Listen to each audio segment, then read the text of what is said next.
I got fired from Boeing. I never shared this, but 3 years ago, I hacked his computer. He has hidden files in there. Come to find out, this guy is... Are you serious? I remember hearing conversations back when I worked there that Airbus is moving. What were you doing for Boeing? I worked as a software engineer for them. Started out as a software engineer and quickly shifted over to hacking. Why and how does that work? Yeah, so Boeing was really growing in tech-wise, and they wanted to shift like their young talent to kind of learn different things. And so they were like, hey, you want to switch to this team to learn about hacking? It's like, heck yeah. You know, because one of the guys explained to me, he's like, the best developers know both sides of technology. They know how to hack it and they know how to create it. And so I knew how to create it, but I never understood the hacking side. And so once they moved me over to this team, they sent me to like SANS conferences. And so SANS conference, I don't know what that is. A conference for hackers. Okay. Where you learn how to hack, whether it's web application penetration testing, red team, blue team. So like software security type things. Software, right. Yeah, software security, literally. Okay. Yeah. So I get in there, I'm in these rooms and I'm just learning a ton of shit that I've never even thought about. It's like, wait, there's literally people sitting on the network and watching all of the traffic. So for instance, when I say people sitting on the network, let's say you're at an airport and you log into their free Wi-Fi. Right. There's people sitting on their laptops with software. I'm not sure if people still use this software. It's called Wireshark. Okay. And so they tap into that network and they just sit there and just watch people's packets go through. And they can basically open up those packets and see like what type of passwords you have, password crackers, and then that way they can jump into your... So these are hackers. These aren't people that work for the airport. This is some hacker who's sitting there with his laptop and waiting for you to try and log in to check your bank account so he can try and get your information from your bank account so that now he can hack in and he could maybe move money around or contact you and say, hey, I know you're with Wells Fargo. Right. You know, or I'm from Wells Fargo. You know, we just noticed that. Yeah, you know, there's that scam that's going on around right now. No. You know what I'm talking about? It's where someone contacts you, they use a spoof app and they contact you and they say, hi, I'm calling from Wells Fargo, you know, and they know you've got like, you know, where they know how many accounts you have, like that. They know enough to convince you that you're with Wells Fargo. Yeah. So they're like, hey, we noticed your personal checking account. Recently, you went to go pay for something for $500 about 20 minutes ago, but it was in Chicago. Was that you? And, you know, just checking because it came up on our software. And they're like, no, that wasn't me at all. They're like, okay, well, we're going to go ahead and reverse the transaction. But real quick, we're going to go ahead and send you a PIN. So I'm going to send you a PIN just to verify that it's you. And then you're like, oh, okay. And then you get the PIN. Well, what they're doing right now is trying to log on to your Wells Fargo. Yep. And Wells Fargo verifies it by sending you a PIN. You the PIN. Right. So they get the PIN. You tell them, oh, it's 9960, 625. And they go 99625. Yep. Okay, thank you. Just wanted to make sure it was you. All right. If anything goes wrong, we'll call you back. Don't worry about it. It's going to take us about 20, 30 minutes to take care of this. So we'll contact you if we need anything else. Yep. Otherwise, you'll see it on your app. And now what they do is they immediately take $500 from you. And then they wait. Then they call you back and they go, listen, so another transaction is trying to go through. We're going to need to close your account and start another account for you. It'll be the same, it'll be a personal checking, but we're going to go ahead and need you to authorize that. We're going to send you another PIN.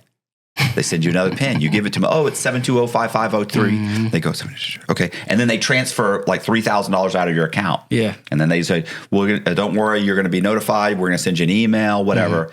And then if that goes through, then they call you back like 20, 30 minutes later and they go, hi, listen, this is a real problem. Whoever it is stopped our ability to transfer the money. They've just taken $3,000 from you. But don't worry, we're reversing that. But I'm going to go ahead and need you to verify your PIN or your identity again. We're sending you a PIN. You give it to them again. Like these people literally will drain $80,000, $100,000, $150,000 from your account because once those go through and you're talking to someone you think from Wells Fargo. And if you look on your phone, it says Wells Fargo because they're using a spoof app. Right. Before no matter what, they've got you so convinced, and they're transferring. They will keep transferring money until the real Wells Fargo goes, "What's going on?" Right. Did you authorize these transfers? Well, yeah, I'm talking to you guys right now. You're calling right now from your security, whatever, your fraud department. So we're from the fraud department. What are you talking about? Nobody's sending you a pin. Yeah, that's huge. But people are always like, well, how do they even know that I'm from Wells Fargo? Well, or that I have a Wells Fargo account. Yeah. They knew I had a business account and a checking account. They knew I had 2 savings accounts. Yeah. They said the specific one that's being attacked is this one. Yep. Well, then obviously that's the kind of thing that they're getting through the packages, or somehow or another they're figuring it out. Well, they don't even have to do that. They can just send you emails. They could just reach out to you. They can have you fill out a form where they can get your emails. Like, that stuff's easy. It's easy to buy information nowadays. But, people freely give up their information. They don't even realize what they're doing. I check, bro. Everybody that sends me anything, I immediately check the email where it's coming from. Right. If it's like coming from like Croatia. Yeah, or exactly. It's coming from Zimbabwe or something. I'm like, stop it. So a lot of people get their Instagram accounts hacked because they think that it's coming from Instagram. But what you need to do is actually verify that the email is actually correct, because they might put INSTAAGRAM.com. One letter. One letter. And you're like, oh, yeah, it is from Instagram. Okay, let me click this link. Let me verify the text, the pin. Put that pin in that got sent to my phone. Now they have your information. Now they're in your account. Then they close it and all sorts of stuff. Or they'll do something like Instagram contact. Yeah. They'll just throw another word in there that seems reasonable. I see Instagram. It's got to be right. So you got to pay attention to the domain for sure. That's an easy one that people miss. But a good movie that people should watch is Beekeeper. Beekeeper. That's a good... It looks so stupid. I haven't wanted to watch it, bro. When I tell you, that's probably one of the best movies I've ever watched in my life. Really? Beekeeper. Well, see, they shouldn't have named it Beekeeper. They probably shouldn't have. It looks more like I keep thinking beekeepers are secret, like spies or something. Like, what's happening? Man, I can't watch this. I watched. You're saying it's good though? Yeah, because at first I'm on a Delta flight. I'm flying. I forget where I was flying to, but I'm like, I don't want to see this. And all the other options I've probably seen, or I didn't have any interest. I was like, okay, let me state him. I like him. He's a good action. He does great action movies. I click on the movie. When I tell you, like, the movie was phenomenal. Right. Amazing. Viewers, go watch that movie. Well, I'll watch it now. Now I'll watch it. But speaking of those things, we did a lot of that too. Like, when I finally learned how to do web application penetration testing and things like that, that was like my official title, web application penetration tester. Right. But they would have me go, because of my internships back in the day before I officially became an employee, I would go fix phones for all the CEOs in the company. So when I was an intern in St. Louis, I would go into the CEO's office.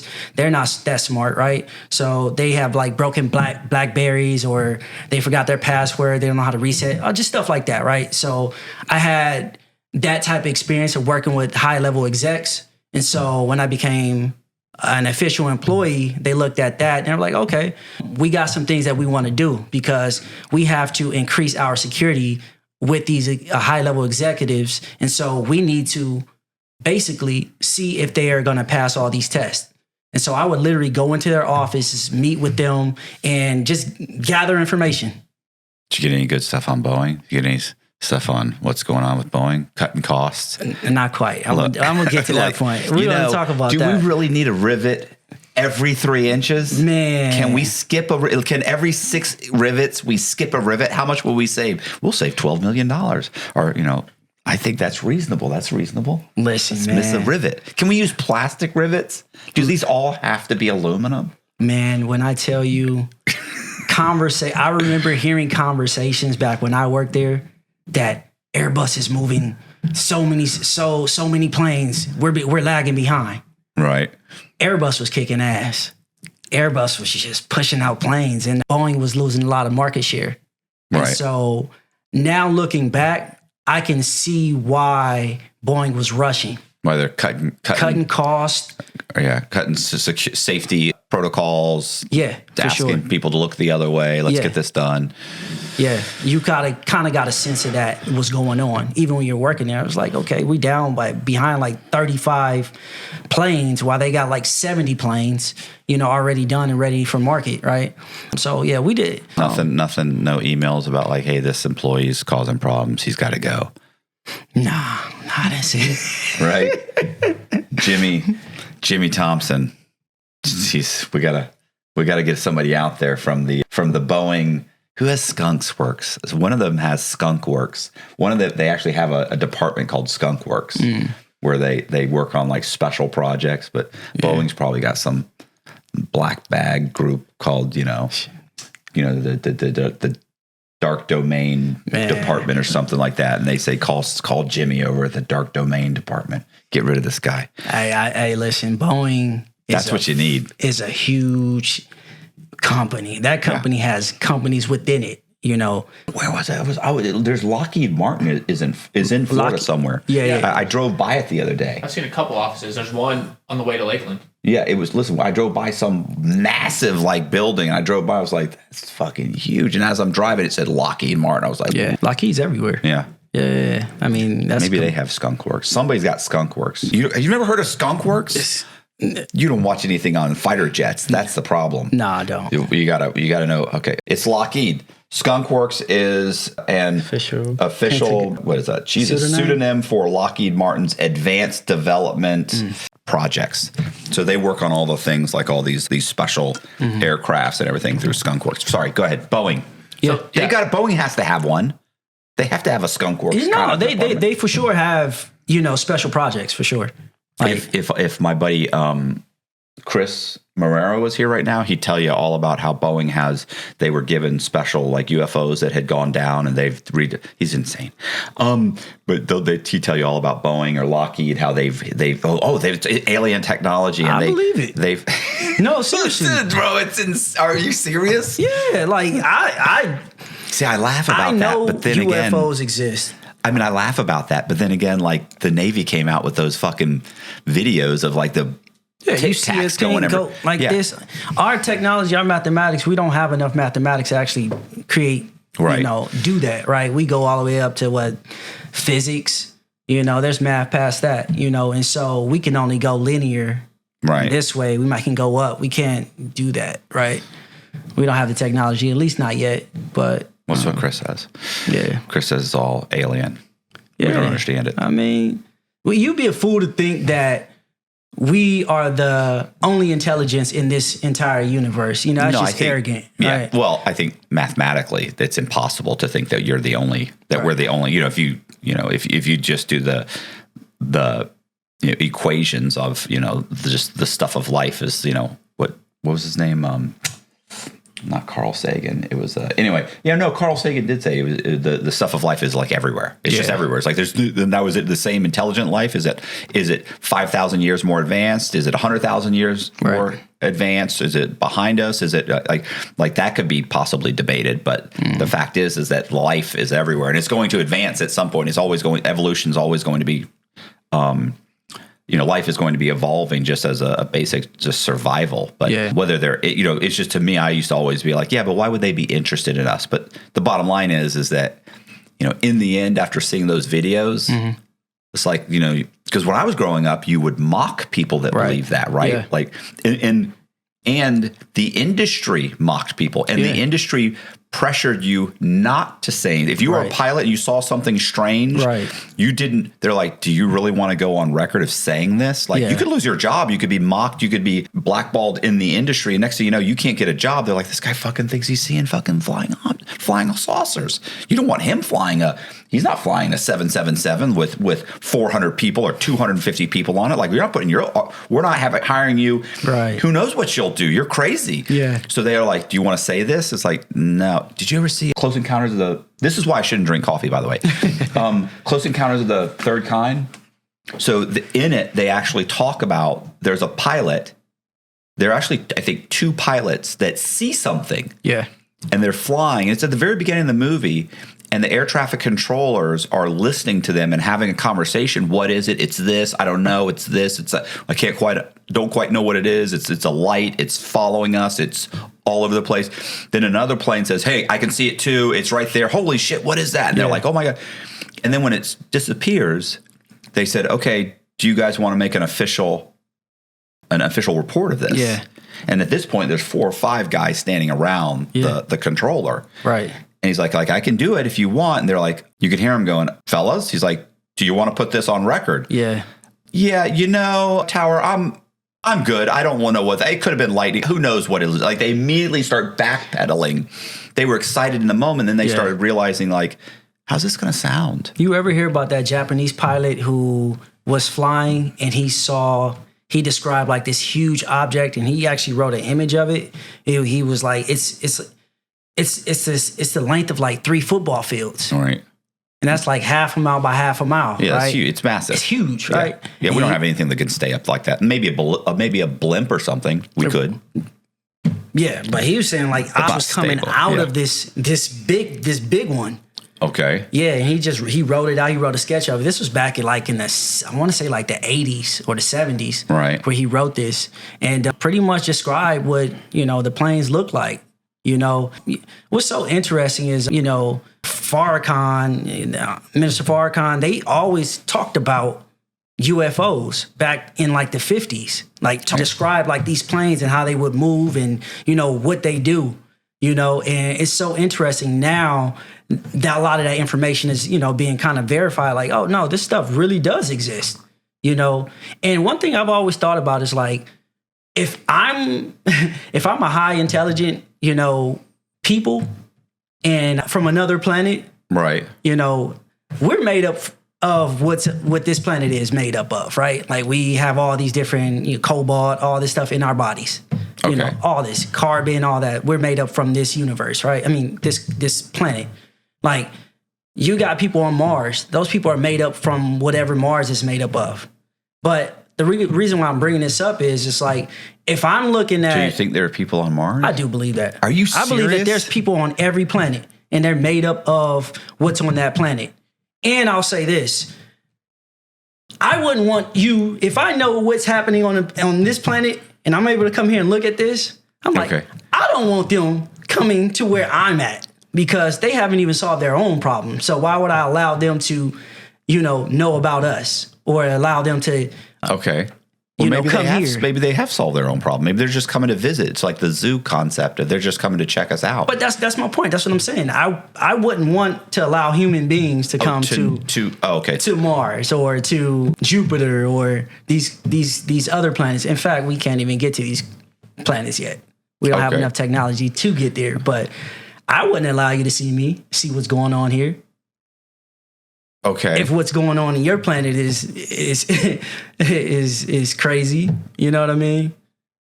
So you're saying that if you were Earthlings, you don't want other planetary or other aliens from alien planets coming here to watch us. If I'm a Martian, I'm not going, and I'm able to get to your planet and see what's going on Earth. Right.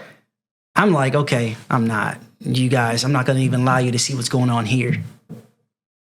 So if you're a Martian, you don't want Earthlings to see what's going on. Exactly. So you're saying that they're hiding on their planet, not allowing us to see them. Right. I'm saying that. I'm saying either that or we are not actually seeing what's going on. Like NASA probably is, See, lying. I kind of think, I don't believe that they're helping run our government and our world. And like this, that's what Chris thinks. Chris is like, oh no, they've been here for whatever, 50 or 100 years. They're helping the governments there's really one world government, he believes, and that they're working with the various aliens, and those aliens walk among us and they look like us, and they don't really look like us, but did you ever see the movie? It's basically where aliens are like, you could be an alien. Mm-hmm. I don't see you as an alien. Mm-hmm. And it just happens that they have these sunglasses, these special sunglasses. If you put them on, you realize like suddenly I'm like, oh my God, like you're an alien. Yeah. And everything looks different. They Live. I think it's called They Live. It's They Is Live. that black and white movie? It's not black and white, but if you put on the sunglasses, you're black and white. Black and white, and they show like all the stuff about the Earth, and like everybody's trying to get money and right. If you look at advertising, it might be advertising for suntan screen or for sunscreen. But if you put the glasses on, you look at it, it says like obey the government, that's or a good it movie. says consume, obtain or work harder, that sort of thing. Yep. Super, B movie. It's a B movie. Like just like New York, say Escape from New York or anything. There's lots of B, but there's lots of B movies that are great movies. Right. That's one of them. Yeah, I agree. But I heard something the other day, and we can get back on topic, although this is probably more interesting than what we were talking about. But I saw something the other day, and oh God, I can never remember his name. He's a scientist. I'm so bad with names. Black guy. He's got kind of an afro. Degrassi. Yes. Tyson. Yeah. I think it's Tyson DeGrasse or something like that. I know. I'm horrible with names. But he was talking about, he said, imagine if aliens did come here and they saw us. He said, and they're not showing us, they're not letting us know that they're here watching us and observing us, just like maybe we don't want to let an ant pile know, ants know that we're observing them. We want to, if we want to observe them in their natural habitat. Mm-hmm. He said, even if you said, okay, well, but we do know you're watching us. We figured it out. Mm-hmm. Why aren't you contacting us now? He said, what makes you think they want to contact you? Right. He said, we're savages. That's what I was trying to explain. He was like, imagine that they're a silicone life form that derives all energy from the sun. Mm-hmm. And they come here and they see us cultivating species of cows to butcher them and eat them.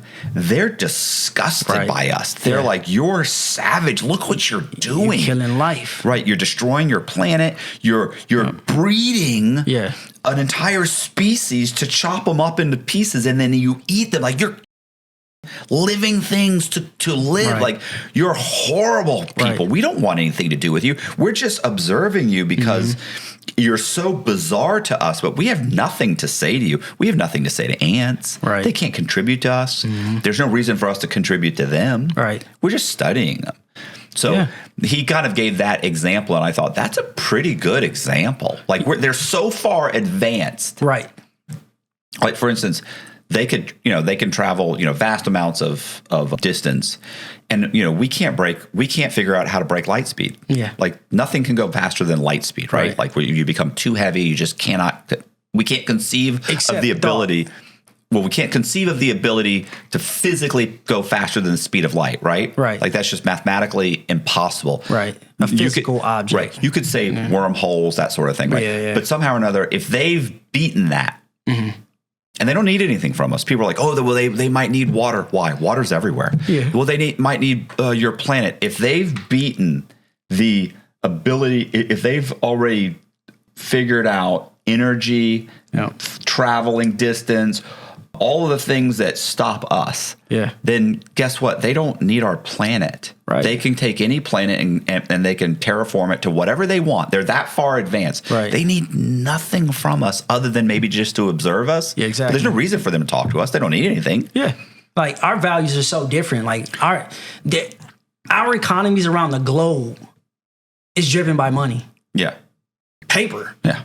Like, just think about that. Like, to them, it may be so foreign that we're each other and we're consuming these animals, and we can't figure out energy, and we're starving to death, and viruses are calling us off, and they're just like, this is like, what are we doing here? Every periodically they go to war, and 500,000 of themselves. Like, they're savages. We don't want anything to do with them. I don't want to interact with them. They got nothing to tell me. And our minds are so primitive. I personally believe that our minds are so primitive of the things that we think to do, because when we're born on this planet, our mind is so free. We don't fear anything. I saw this one study where they put babies in a room with snakes, and obviously the snakes were they have no concept of concept. They're over there patting this snake on the face, trying to touch their eyes, and obviously the snakes are trained not to bite. These are but even if we were put in rooms with snakes that are trained not to bite, we'd probably be still fearful. we'll still be fearful of it. Some of us, right? Right. Well, yeah. Once you realize things are dangerous, yeah, there's no.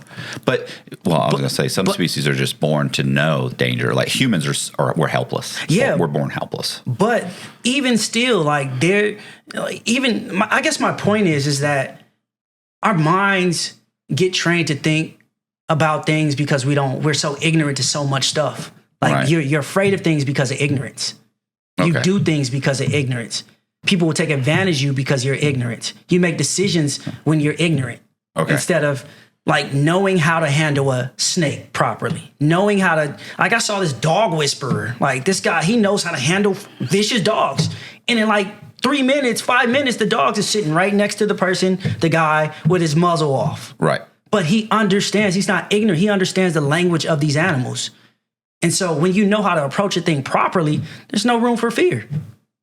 Okay. Because you know what it does. Right. You know how to not make it want to attack you. Right. And that goes for pretty much anything, you know? We have the power to actually control things in our environment.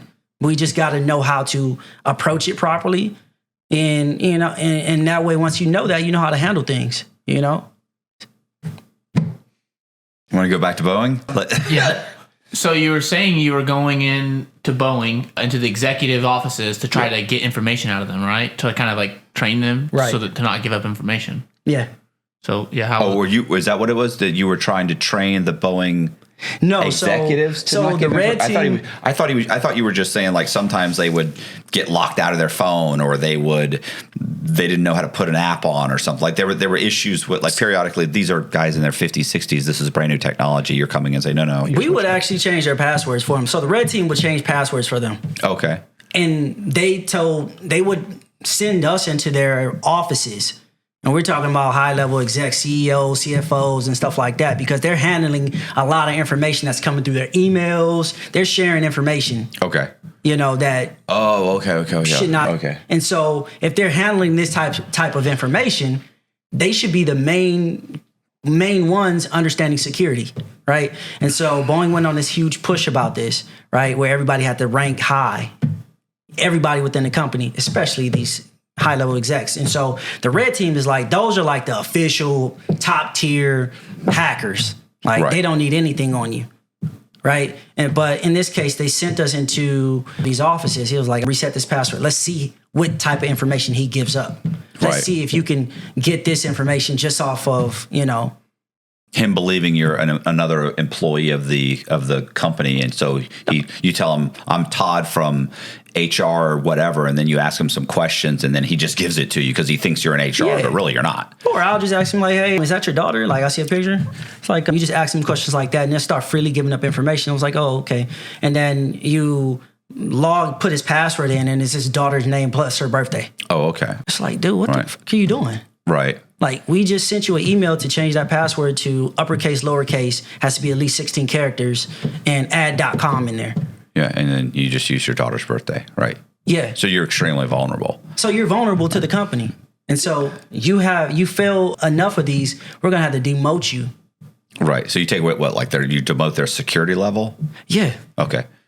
Because I was going to say, I've done a bunch of, I shouldn't say a bunch, but I've done several cyber conventions where they'll have like they'll have like some cyber convention that, they sell products, they sell a bunch of different security products. I mean, I've also done one just for like a cyber security company, and they had like their annual meeting and they had me come in too. Mm-hmm. But usually I just go in and I tell my story. But when I was first contacted, they were like, we're thinking we'd like to talk to you about coming and giving a talk. And I'm like, bro, I'm not, like, I don't know anything about cybersecurity. And they're like, no, we feel like you're a good fit. And I went, but I don't know anything about it. And they go, well, I understand. They said, but what we've noticed from watching some of your stories is that you're really good at social engineering. Mm-hmm. And I would go, yeah, okay, but that has nothing to do with hacking. And they go, they were like, actually, it has everything to do with hacking.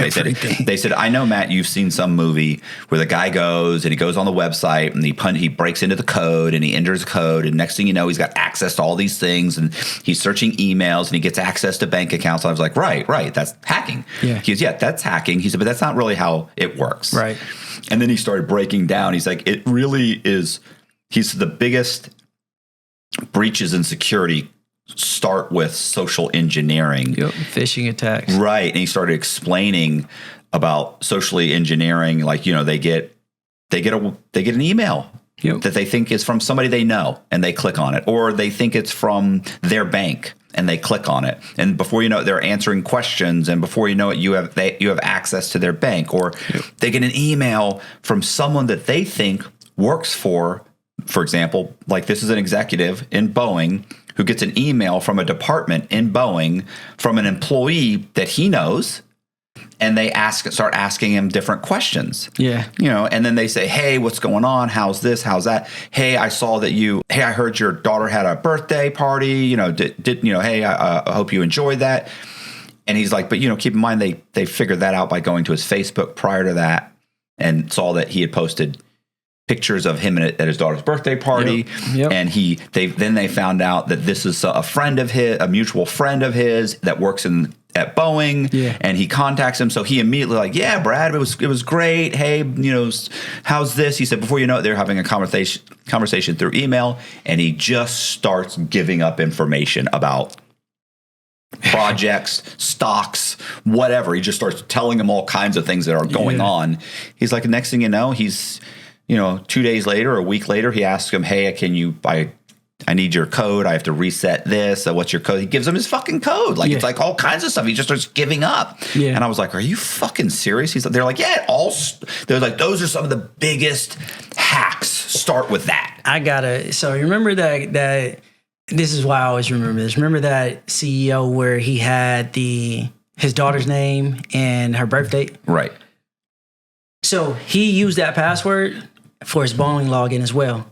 So come to find it. So I go in and I get his IP address, I hack his computer, because we're all on the same network. Right. So I go in, I hack his computer. He has hidden files in there, easy to access. They're hidden, but you can access them on the command line, right? And so I access them and go to the hidden files. Come to find out, this guy has nude photos of interns, and I want to say it was his assistant on the Boeing fucking network. So he's banging his assistant or something like that, which is like a huge breach, right? Like if you got a wife and kids, like now you're subject to being manipulated by foreign. Yep. Yeah. So I mean, that's a honey trap. Kind of like they call it, what a honey trap is? You ever heard of the term? Yeah, I've heard of honey trap. I don't think that's a honey trap. No, it's not. A honey trap is, but I'm saying it's still kind of. A trap you are leveraged. They can leverage you. Right. A honey trap is when they send a girl in to seduce you and get dirt on you. Of course, you start fucking her. They've got photographs, everything, and now they can use that as leverage. Like, hey, you're married. Like you don't want your wife to get these pictures. You don't want to get fired. Right. And all we're asking for is this one thing. We just need to know, when is this going to go public? Right. Or is this project on track? Like, it starts small. Yeah. But I'm saying the same thing. It's kind of a honey trap, because it's still, they're using stuff against you. Like, it's a different version of it. But yeah. So that guy got fired. Damn. Of course, because like, for the very point you were just talking about, like, other companies can literally leverage you and get information out of you for however long they want to. Or foreign companies, Exactly. like it's not like China is fucking massively involved in espionage. You know, they're constantly getting caught. That always me too. Like, you're constantly being caught. It's not like once. It's like they're constantly getting caught, where they'll have like 2 or 3 employees that have been working for some company for 15 or 20 years. And then eventually they find out, they're like, Jesus, you've been giving up information for 20 years. Like, how did we miss this? Yeah, man. And that's why it's like, man, they find out the things that you love most, or, maybe like, or the bad things, or your bad habits, and they leverage those. That's why it's like, man, you gotta be careful out here. You gotta, try to do as much good as possible, be as good as possible. None of us are perfect. I mean, it's almost impossible to be perfect, right? It is impossible, but yeah, man, they'll find out what you love most and try to get you on that. So if you love women, if you love drinking, whatever the case may be, they'll start there. There's a former FBI agent that we interviewed, and Jim Diorio. And he now works for a company, which is he and another guy, I think, are running a security company. The other guy is a former CIA officer. And they do like executive, high level executive security.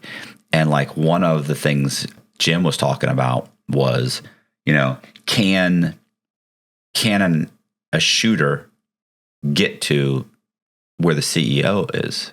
Could he go up, like if I wanted to, the owner of Boeing or whatever, Lockheed Martin, if I wanted to, could a disgruntled employee even get to that person?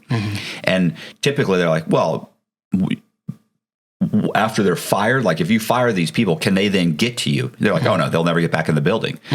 And he was able to basically say, he's like, are you sure about that? They're like, oh, positive. Even if you could get in the building, he can't get to our floor. Even if he could, like they had all these, oh no, we've got this many levels of security. It was like 2 days later, he's standing in the guy's office. That's funny. He's like, I was never patted down. I was never, like, he just like, what was one of the ones? He's like, if you walk in, if like 2 guys walk in with wearing overalls and they've got a ladder, he's like you first call in and say, I'm calling from this office.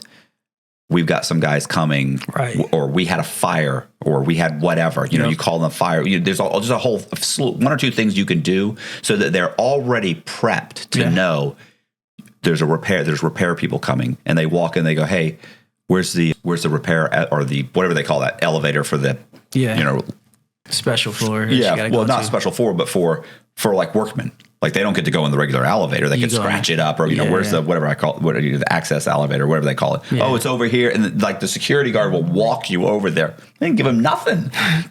Or maybe you have an order. They'll badge you up. You have some bullshit fucking invoice or order to do something, and they walk you there and put you in the. And next thing you know, you're walking around the place, and hey, we need to get to such and such. Oh yeah. So and so gave us. Here's the thing. Oh yeah. Here, get in the elevator. Here, I'll punch in my code. Next thing you know, So it was something along those lines where 3 days later, he's standing in the guy's office. He's like, bro, if I had a gun and I'd been fired, you're done. Yeah. And nobody even knows me here. Like if I was an employee that had worked here and people are used to seeing me, I could have walked right up here. Yeah. But so yeah, it's those things that people don't. It's the same thing. It's kind of like the Trump thing. You know, it's just like everybody is kind of looking the other way and expecting somebody else to do the security. Right. You know, and even though you're the security, everybody's you're expecting security. So and so would have picked up that, or if he got this far. That he's okay. Yeah. It's kind of like that. What is it?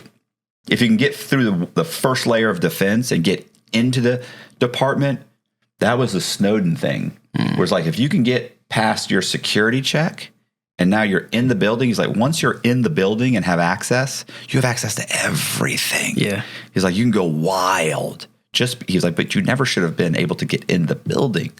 Yeah. So, yeah, growing up, I think my dad always taught me great lessons, and my grandfather did too. He said, take charge of this post and everything around you. So as far as you can see, you take charge of it, Right. And then he said, walk your post in a perfect manner, keeping always on the alert. Yeah, I don't think anybody would be upset if you stopped them and said, hey, I'm sorry, I don't recognize you. Who are you? Like, who's going to be offended by that? Nobody. Right. It's like going in for a job interview. And my dad told me this, and it's funny because I've told my wife this multiple times, but she's gone on like a job interview. Yeah. Well, they said they call me. No. Nobody's ever going to not. They always say, well, we'll give you a call in a couple of days. A couple of days later, you haven't heard anything. I'm like, you should call them. Well, they said they call me. No. Yeah. No one is ever not going to hire you because you called. Right. Even if they say, oh, yeah. No, we haven't made a decision yet, but we'll let you know. Okay. Yeah. Call back in 2 days. Yeah. Look, my dad would say, he's like, listen, sometimes that's the guy you hire. Why? Because he's not afraid to call. He's a go-getter. He's ready to, he's the guy you want. He's assertive. Yep. So the other guys are kicked back waiting. Well, I don't want to hire a salesman that's kicking back waiting. I want the guy that will make those calls. I'm not ashamed to make that call. Yeah. You're not going to not hire me because I made that call. Same thing with security. If you stop somebody, you're not going to get fired because you stop some guy who's walking around with a fucking rifle. Yeah. So, right. Or even if you're if you're in Boeing and you see somebody and you don't know who it is, and you're like, hey, Right. This is a secure Let's level. verify. Why are you here? Always verify. Right. Do you have something? Do you? Yeah. Yeah. Because the more you know, the better with anything. You know, I can't imagine anybody would get offended by it. I'm offended. I understand you're offended, but let me see your order. Like, who let you in here? Yeah, there's always a way to properly handle people. Right. You know, even if someone's angry, mad at you. You know, and you can always say sorry. Yeah. Sorry, that was my fault, my bad. I apologize. That was out of line. I give a fuck. You know what Jess did something happened with Jess, my wife, the other day. And I've said this to her multiple times. She's done something. I'm like, why did you call? She's like, well, I wanted to know. I'm like, yeah, but you got to know. Now it's no. I'm like, you should have done it. And if you were wrong, then they catch it. I said, it's always better to ask for forgiveness than a permission. Yeah, exactly. And so something happened the other day, a couple days ago, and she did something. I go, are you allowed to do that? She goes, I don't know. I'm going based on it's better to ask for forgiveness than permission. And I said, I like that. Nice. Now you're thinking, you know. She's like, what are they going to do? What are they going to do? I'll apologize. Right. Like, perfect. Yeah, man. Anything? I mean, I'm just curious, like, what are some other ways that you, like, are trying to get information? Like, would you give them, like, phishing links to, like, try to get their information? Or, like, what was that whole thing with the CEOs or the executives? I guess from my position, I was just gathering information and reporting it back up to the red team. I was sending them links. I was watching their network a lot. A lot of stuff was encrypted. How long ago was this? This was back in 2014, 20. Still pretty fucking recent. I mean, that's you know, that's not. It's not like phishing is a new thing. Things are so much more advanced nowadays. Yeah, now. Like, you can just listen to people's conversations, like, from the phone nowadays. Yeah. You know, I used to play an online game. We stumbled across the phishing site, and we had access to the back end. And we would just send people, go to this link to check this thing out for the game, and they would go there thinking they're just going to, like, learn something new, and they would click it, and then they get a pop up saying they've been logged out, and they'd log in, and they'd just send their information to, like, a notebook. Bro. Every day would pull up the notebook and have, like, 10 logins. You know, things changed when they were able to store data on nanoparticles, terabytes of data. And so if you notice around, like, I want to say like 2016, they were able to actually implement that technology, right? To where they can store all this data. The only thing that they didn't have the ability to do was literally calculate that data fast. And so once they created these softwares like Splunk, they can literally do things like this now.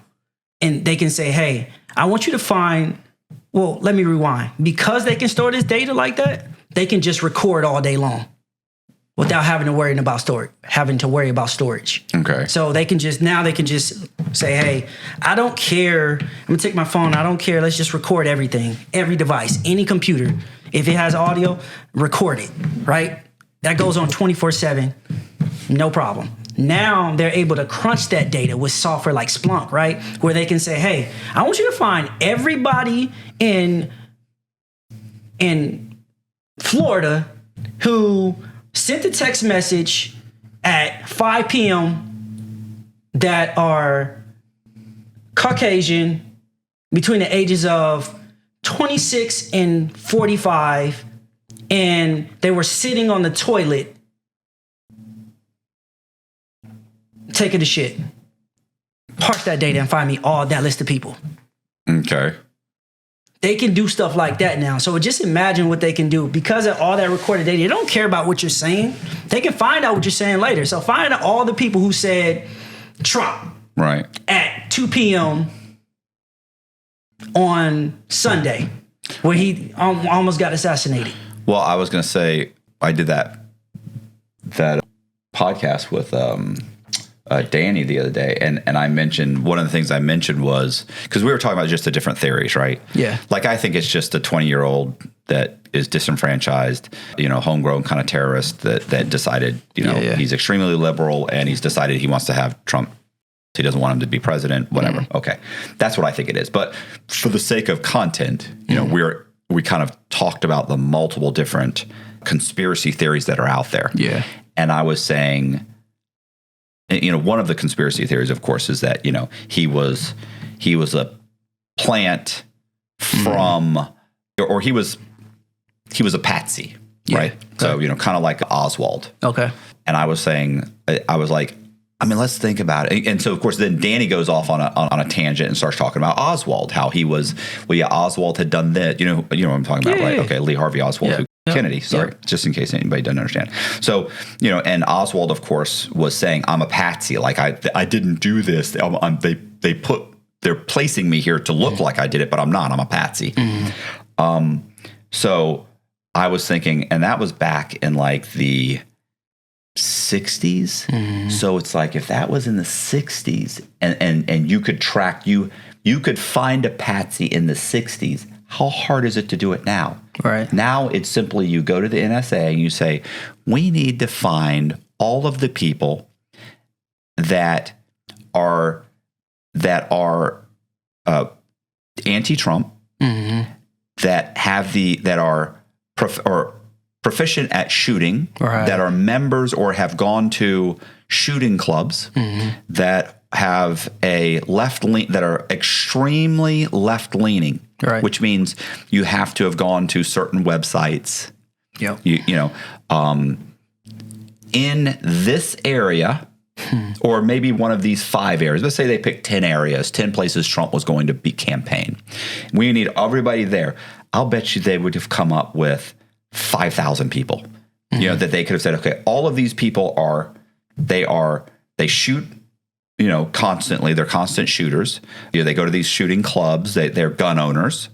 They're all, whatever the case may be, maybe they live alone or they live, whatever, they're extremely liberal, or maybe they're members of whatever organizations that they felt would help support this type of person. So they could have come up with 5,000 and then say, okay, well, now let's go ahead and say people that are in this age group. Okay, so now it drops down to 4,000.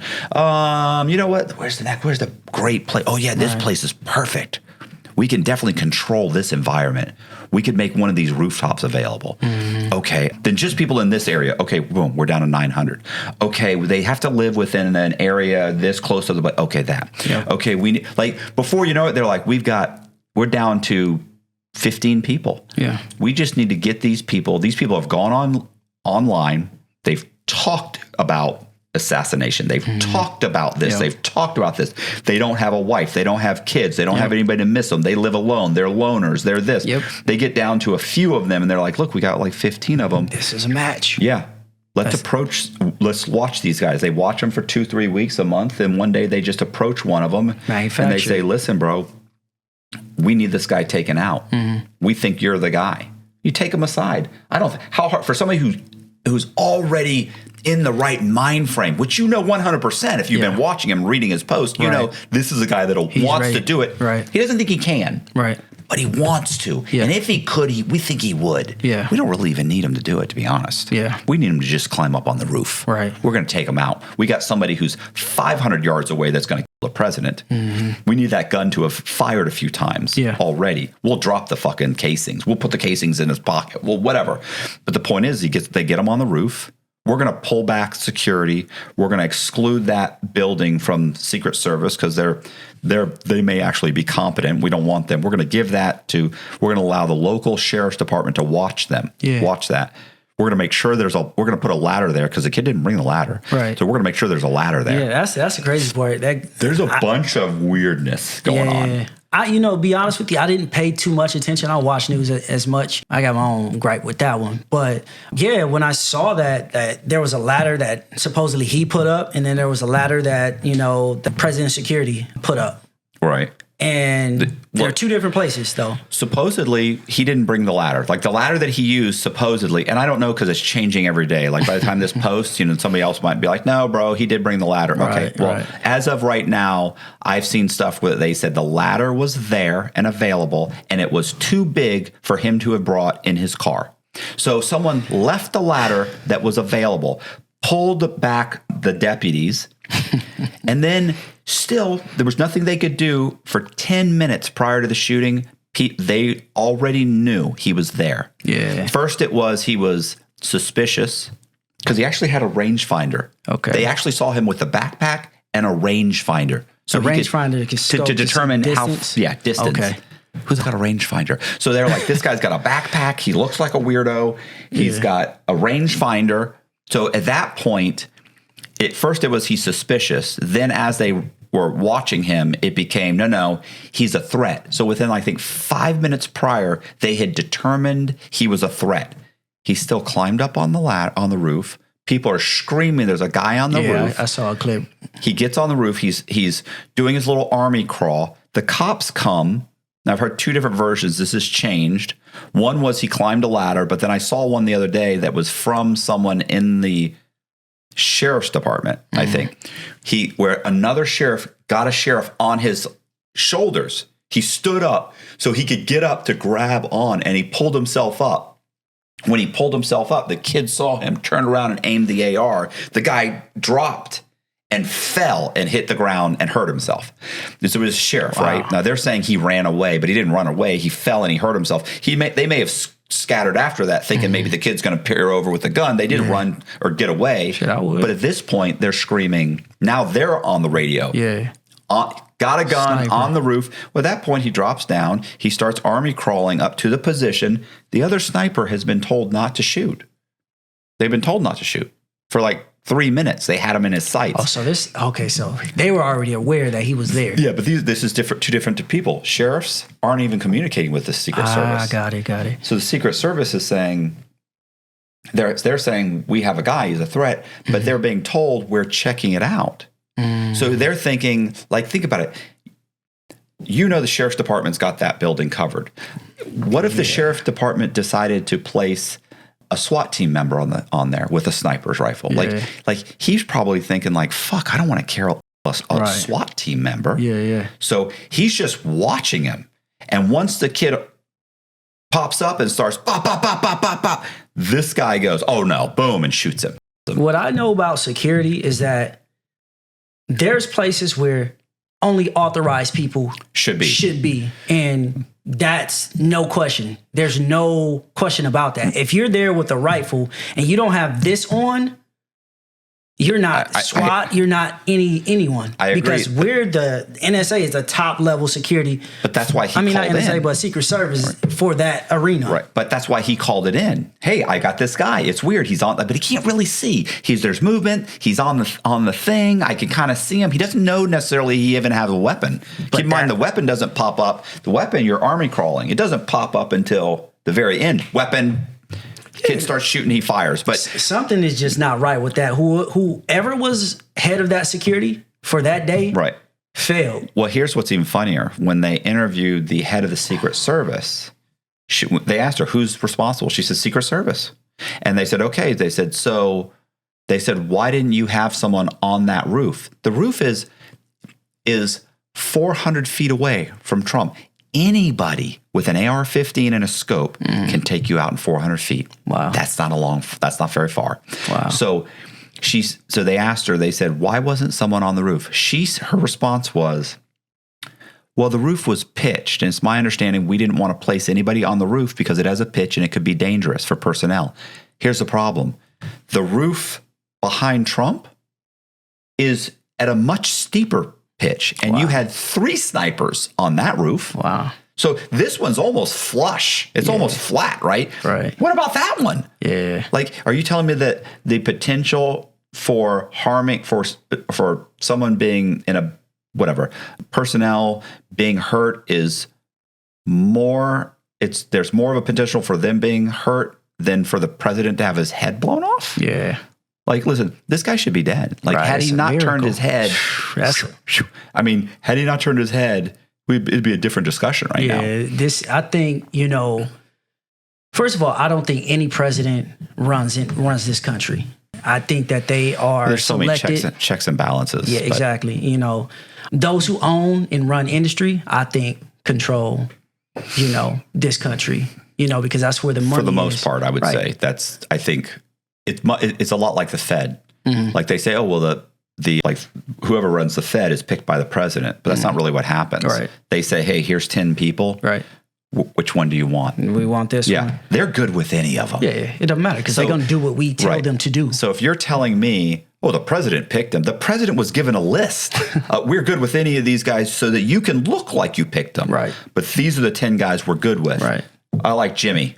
So Jimmy will do it. So we talk about manufacturing, right? Things, I think that the situation between Trump and Biden is something where it benefits those who are in power to cause chaos right now. Okay. Whatever reason that is, I'm not in the mind of these people. But for me, it's like I think they would love to see a civil war in this country. There's a theory, and if I was a smarter person, I would be able to tell you what that theory is. But I'm not. But I do know the theory. The theory is that it's kind of like the 9/11 thing, right? Where you want to pass a bill to give the government more power, but there's nobody in Congress wants to vote for it. So what do? We relax security so much that a crisis occurs. And then we say oh my gosh, this is a horrible crisis. We can fix the crisis by passing this bill. Right. But you wanted to pass that bill for 10 years. Exactly. But there was no crisis. So you allow things to get so bad. Yeah. You allow the crisis and you say, we've got the fix. And everybody wants that fix. So it's the same thing. Trump or somebody maybe there's a civil war and you say, hey, you know what? Like we've been wanting to take away the states to have power over the National Guards. Yeah. We've wanted it to be centralized. Let's say that's the argument. Yeah. But nobody wants to pass that bill because all these people are represented by their states. Right. So you know what we do? If there was a civil war and they used their National Guards against the federal government, all we have to do is win the civil war or push through in order to say, hey, we're afraid the rest of these states might do it. We want 100% control over their National Guard. Right. We need to pass this bill because we got these three states that have developed their own country and we're now at war. So we're afraid the rest of some of these other states might do the same thing. 100% control of the National Guard. Absolutely. Yeah. Boom, they put it in action. Of course, they beat those states very quickly. Yeah. And then they take it. And now we've got exactly what we've wanted for the past 20 years. And it gives us even more control. But this is part of the reason why I don't watch the news, because the news often keeps the population confused one way or another. They're going to have each and every one of us not knowing the true information, right? It's going to be manufactured information to manipulate the population so that one group is always pitted against the other group somehow, some way, so where there's always confusion. I would say you never really know a thing or know the truth of a thing until you actually experience it. Like, don't take somebody else's point of view from it, because their point of view, you never know how they were thinking about it, why they were thinking about it. Now they're sharing their experience with you when you could potentially have a totally different experience. Right. You know what I mean? Yeah, I can understand. I can understand that. Like, you don't, unless you've walked unless you walked a mile in someone's shoe, you really can't judge them, Yeah, it's like, for instance, like me moving to Pendleton, Oregon. That's where my junior college was. My coach was like, man, these used to be grounds for KKK. I'm just like, shit, man, I'm not trying to really be there. He said it used to be. Right. And so I get there for 2 years, man, I had a great time. It was things that I thought it was going to be boring. Right. It was things I've never done before, like river tubing. I'm from Compton. I'm not doing that shit. I've never river you know tubing. what I mean? Yeah. But it was, to me, I'm like, that was amazing. Like, right. I do that now to this day. But, Pendleton, Oregon is a rodeo town. I don't fucking go to the rodeo. Right. Now I would. Did you go? Yeah, I've been to the rodeo. Probably went, and it's fine. But it's people funny. all over the country come to Pendleton, this small town, to go to this rodeo. It's funny. You ever see the guys on TikTok where it's like a black guy that went to like a Trump rally, and he's like the fucking coolest people. Like, I really thought they were gonna fuck with me and say jerks, be jerks, and like everybody was so cool, and I feel now I'm starting to feel bad, and like oh God, man, you said something. I was gonna tell you a story. I was gonna tell you something too that was just like that, where it's like, you just don't know until you go through it, and then you're like, oh wow, that's not what I expected at all. So for me, like, where I'm from Compton. A lot of people, when they like when I was in Oregon and I'm around like, white people that, oh, you're from Compton, they're all excited about it. And I'm just like, hey, you can come there. Like, I can never go there. Man, where we from and how we, experience people is like, just be yourself. Right. We don't care who you are. As long as you being yourself, we know how to deal with you. If you're a cornball, be a cornball. Don't come to Compton or Los Angeles trying to be fake like you're a tough guy. Right. Don't do that because that's what you're going to get met with. Right. Is that type of energy. But I've seen some of the most brilliant people where I'm from. It's like the guy, those bikes where you kind of sit in the seat and there's two wheels in the back and one in the front. Yeah. It's like a motorcycle car thing. Like they'll have two. Yeah. What do they call them? I don't know what they call it. Whatever, the tries or something like that. Whatever. But I remember, so across the street from my apartments was the guy who manufactured those originally. Okay. Black guy manufactured those. White people will come to Compton and pick up their bike. Right. That he manufactured they're coming from Redondo Beach. They're coming from, all these, more wealthier areas to the hood in Compton. Right. Picking up their bikes. Because he manufactured them for them. Obviously somebody, probably patented it now, but anyways, he was the guy who first started building those. But I'm sorry. I immediately went to say I shouldn't drink coffee. No, well, I watched a TikTok today that was like, if this is true, like I haven't heard this before, where it's basically was talking about some guy with an alternative energy, and like they'd done something, and then boom, he disappeared. Yeah. Some other guy, another guy on the project, bam, fell out of a window. Another guy, like it was like 3 people in a row that were a part of this program that they had some breakthrough with like some kind of, whatever, plasma energy or whatever it was. I don't know what it was, but it's kind of like the guy where I was thinking about the guy who made some engine that ran on water or something. You ever heard about that guy? Yep. A couple guys did that. Disappeared. And all of them disappeared. All of them disappeared. Their work disappears. Everything disappears. Like, terrifying. Like you shift the economy. You shift the need. You mess up the supply and demand when you do stuff like that. Yeah. No need for gasoline. Yeah. Well, it's the same thing. Who you're affecting. Well, I mean, people don't realize, like, when COVID happened and they dumped all that money into the economy, and they're giving away money, like, and then I remember when it was happening, I was like, you can't just print money. Like, I was like, this is going to cause you can, but it causes inflation. And I was thinking, this is going to cause a massive amount of inflation. Oh yeah. And sure enough, now it took a few years. Years later, now we've got this massive inflation, and people, and part of that is because we printed so much fucking money. But that's not new.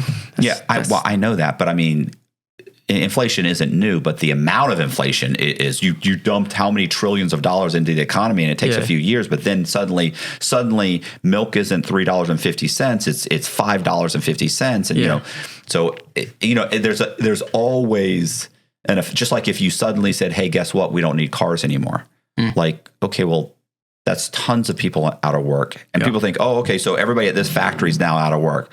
Well, that's only 10,000 people. Okay, but do you understand that all of the restaurants that support those people, and all of the dry cleaners, and all the Walmarts, and all the supermarkets, and all the, like, you think, oh, this one person, every one of those people helps to support 6 other people in the community. Right. So that entire town. Well, if you take that town and you say, yeah, well, guess what? There's 65 of these types of places throughout the United States.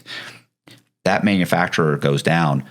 God only knows what happens. Like, the trickle down effect is massive. So that goes into what we were talking about earlier about like how to properly approach something. Like we talk about aliens, they watching us, and it's like, you guys don't even know how to make the right decisions. All right. You guys you're ignorant to like how it's going to affect certain people. And a lot of times we're in our echo chambers because we've only experienced our own communities, right?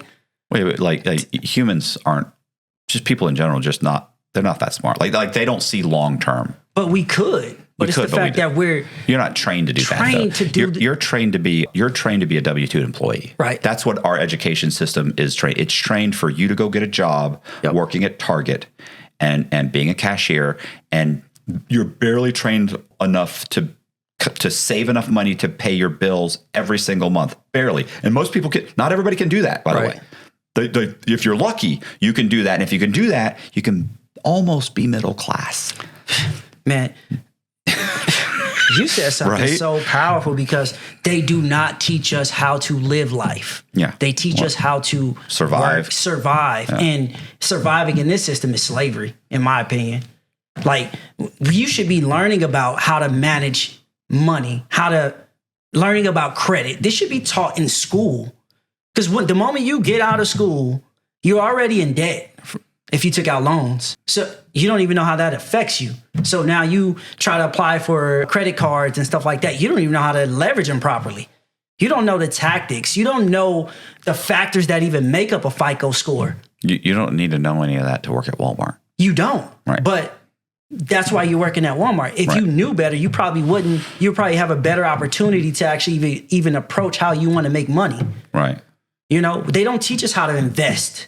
They don't teach us any of these things. You learn it after you get out of school that you spent, most of your life in, or 12 years. Is that what people are spending most of the time on average? 12 years in school, or if you went to college, it's like 14 years, 16 years, something like that. Yeah, roughly, I'd say 12. But if you want to include, kindergarten and some other ones, but let's say 12 years for your minimum school to get a high school diploma is 12 years. Exactly. So my perspective is this educational system has failed us all because we need to learn that experience is the best teacher. Going in the environment and actually experiencing it. Like when I learned about software engineering, it was a bunch of theory. When I started working at Boeing, they were like, I had to go to take classes. When I created this software, Credit Fixer, I actually taught myself certain things. There was things that I didn't know. Right. And I paid all this money to learn this information, but I learned it through experience. Now it's like I can create anything. Right. I don't because I would argue that the school system is doing exactly what it's designed to do. True enough. And that they're not trying to make entrepreneurs, and they're not trying to get you fiscally responsible or having you understand credit. Mm-hmm. Because you might be able to, if they did that in limited areas, that's not going to be a massive change. But if they did that throughout the entire economy, right, then I think that would be a massive change for the economy. And if you're in manufacturing or you're if you're Google or you're Amazon or Apple or IBM or anything, we don't really want that. We want a few people to excel, which we can hire and train. And that's it. We want everybody else to be factory workers and drive trucks and we need some want, which they're failing at. Yeah. They need more workers. So, but that's not a hard fix. It's not a super hard fix. So you don't want too many people knowing it, because then those people could kind of break out of those molds. And like I said, we need cashiers. We need people to stock shelves. Do we? Right. I think we do until you get robots. It's already there. Well, technology is actually forcing us to actually change the way we do things, because how we decide. See, mathematics is always true. Right. Okay. A lot of times we don't make decisions off of truth. We base decisions off of emotions or, ego or a lot of these different things, but not off of, the truth, if that makes sense. And mathematics can be proven in no limited time. You can say, hey, no, mathematically, this is what we should do for the betterment of everybody. You know what I mean? As far as so hear me out. Assuming that the people in control want the betterment of everybody. I don't think they care about anybody. They want the betterment of them. Exactly. But that's why I said technology is forcing them to basically technology is pulling the veil away from all these people who are in control and in power, because they can't go against the truth. And so when technology gets here, it's like, okay, why am I going like ChatGPT? You can use ChatGPT to pretty much do everything for you nowadays. Well, almost everything. Right. But it's like, I can write a paper. So why am I writing this paper? Let me use my mind to tell this what I want it to do. Right. Why would I do this anymore? Right. That's too much manual work. Amazon they don't need delivery people.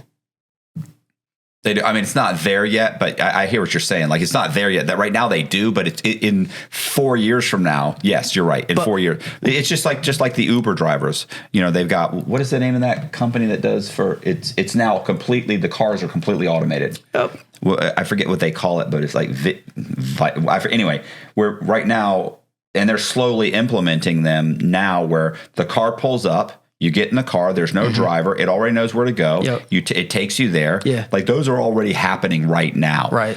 You know, and periodically they're getting into an accident with a bus or whatever. You know, or it doesn't catch up with. There's a road. You know, there's a road there's construction, and it doesn't realize it and it goes the wrong way. Like, that's happened a few times. But of course, it knows to avoid cars and everything. And there haven't been any catastrophic accidents, or like Tesla right now. The trucks. Well, not just the trucks, but right now they're talking about the self-driving cars. Yeah. I think it's next year. They're placing them all on an app where I can order a Tesla. Like, so you drive your Tesla to work. You then put it on the app. And now I need somebody to pick me up. Your car starts up at your office, drives to my house, picks me up, drops me off somewhere. And basically it works all day while you're at work. Yeah. Your Tesla is making its own car payment for you. It makes money, drops people off all day long. That's great. And then it knows to be back at work by 5 o'clock to pick you up. So at 4:45 it shows back up and parks somewhere, and you get in your car and leave. So this brings me to something. What is life truly about? Right now, we experience life, many of us, trying to make money.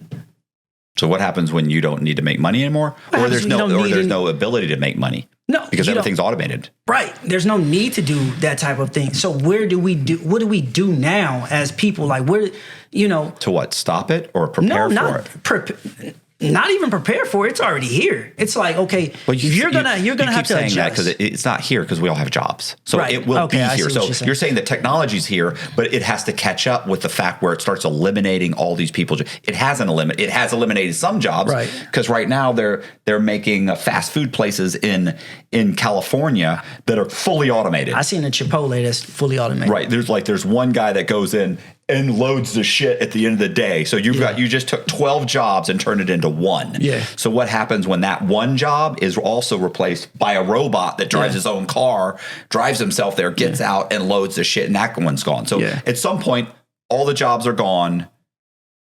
What do we do as an individual when you say, I can't get a job? Why? There's no jobs because 2 robots are doing my old job, or this one's doing it, or this one's dropping. I can't drive Uber. Why? Because fucking there's 50,000 Teslas that are picking people up and dropping them off. So no, I can't do Uber anymore or Lyft because they don't exist. So what is life truly about?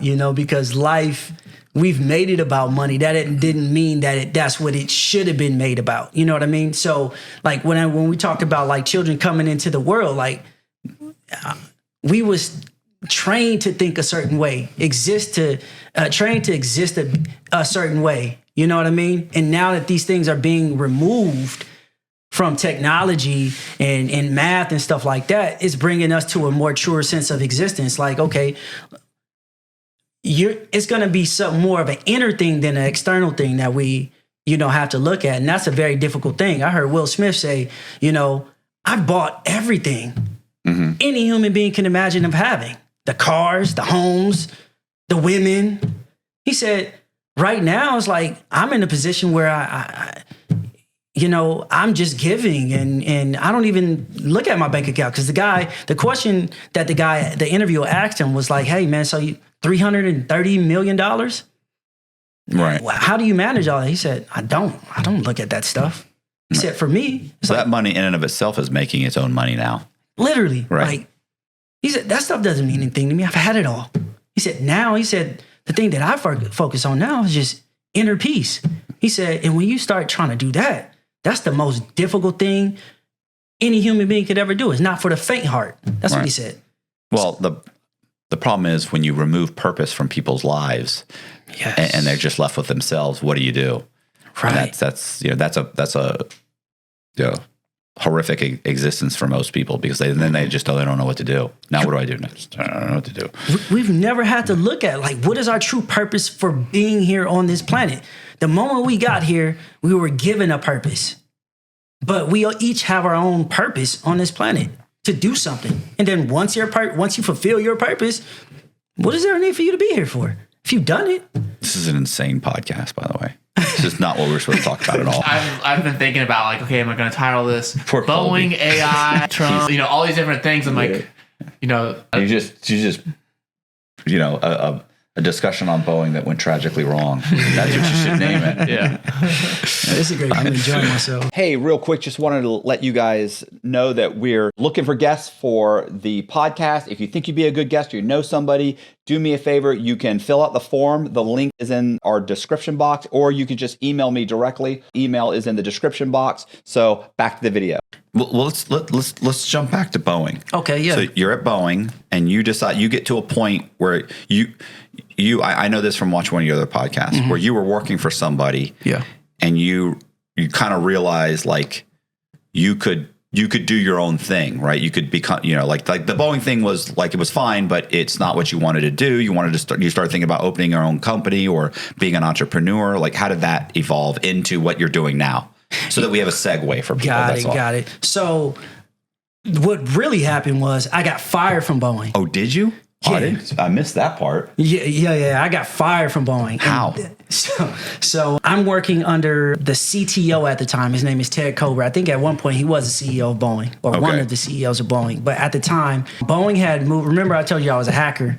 So that was like around 2014, 2015. They moved all of their top, young talent to Chicago because they had moved their main office from Bellevue to Chicago. Bellevue, Washington. Okay, so go ahead. And so they're moving all their top talent up there. And so I'm one of the ones that got selected. I go up there, and here's a guy making, I think I was making like 17, 18K a month. Most money I've ever made in my life. Right, it's a lot of money. And I'm young. At this point, I'm only 3 years out of college. So I'm in meetings with like managers and, a lot of people, high level executives and stuff. And they're looking at me. I didn't understand this at the time because I'm still fairly new to corporate America. This is an arena where they're trying to take your head off. They want your position. You're not friends there. Right. They're trying to get you fired, sending like bullshit emails to kind of keep track. Like, I didn't pick up on this type of stuff until it was too late. It's like when somebody's sending an email about you, then they're slick saying things that you're doing wrong. You know what I mean? Okay. To keep a paper trail. Right. And so when it comes time for, a raise or you getting fired or you meeting your objectives, say, hey, no, you had this, you showed up late 6 times. Right. So I really got fired because I was late too many times. Okay. Right. So mind you, like at this time, it's wintertime, Chicago, and they're doing construction on the highway. I'm new to the city, and I show up 1 minute late too many times. Right. Even though I'm texting, hey, I'm going to be late, that's still a flag for me. It's like, you keep showing up late. That's a reason for them to say, hey, you're always late. Right. You know what I mean? So this is the type of thing that I was facing, in corporate America. And so ultimately they built up enough, negative data on me to say, hey, no, he's not good enough. He needs to be fired. So they fired me. Okay. So I got fired. I was just like, man, fuck. So I had to move back to Maryland. And that sparked that entrepreneur mindset for me. I was like, man, I'm never going to allow somebody to have that much power over me again. I need to create something of my own. Was showing up on time an option? It was definitely an option. that would have Who do you think you are? I'm supposed to show up on time? Right? 17,000 a fucking month. I'm leaving an extra hour early. I tried. But that's me. That's that's crazy. But go ahead. But in my mind, if you think about it, I'm just like who cares? Like, I'm getting the job done. I'm solving these fucking problems. Like, what do you care about that for? Right. It's not that great. It's not that big a deal. But in my mind, it is a big deal. Being on time is important. Right. So I'm older and more mature now, but the way that I thought about it was, a little immature. But so what'd you think? You thought I'm gonna be an entrepreneur, or did you already have a concept, or did you just kick back one day and think for an hour and say, you know what I ought to do? Like, was it already in the motion? Did you already? Go ahead. So you remember I told you about my dad and like these Multi-level marketing. Yeah. come there you go. Yeah. I joined one. You said a pyramid scheme. A pyramid scheme is illegal. Thank you. Multi-level marketing, although should be illegal, isn't illegal. Well, what I did really, say should be, but what I did say is people call them multi pyramid schemes. Oh yeah, they call it. Yeah. But I couldn't think of multi-level marketing. But that's the proper term. But yeah, I joined one, and it turned out they baited me into spending $15,000, so I could be at this certain tier, and I can make like $6K a month starting out. And it turned out to be like a scam. The guy got sued for millions. Like later, like 2018, I think I got like $1,000 from like the lawsuit. But I was like, all right, cool. I'm not doing this. I really have to create something for my own, for myself that I own, that I built with my hands. And so that led me into getting my credit fixed. And so because I had spent that $15,000, I used a credit card and stuff for that. I was in debt. So my credit score was low. And so I reached out to somebody to help me fix my credit. And I paid him $1,500 2 times. So for myself and my wife. And nothing happened, right? And so I reached out to a buddy of mine who I know fixed credit. He said, Khabir, you're smart, bro. I'm not going to charge you to fix your credit, but I'm going to give you this book that I know will help you. So I read the book, follow what the book told me to do. Credit score increased to like 730. Okay. Yeah. And so from there, from where? From what was it before? I think I had like a 663 or something like that. I had some late payments. Right. You know, I just got fired from my job. You know, I had to move back, you know, from Chicago to Maryland. And, you know, so I was just in a bad situation. So I had some late payments. I had some inquiries.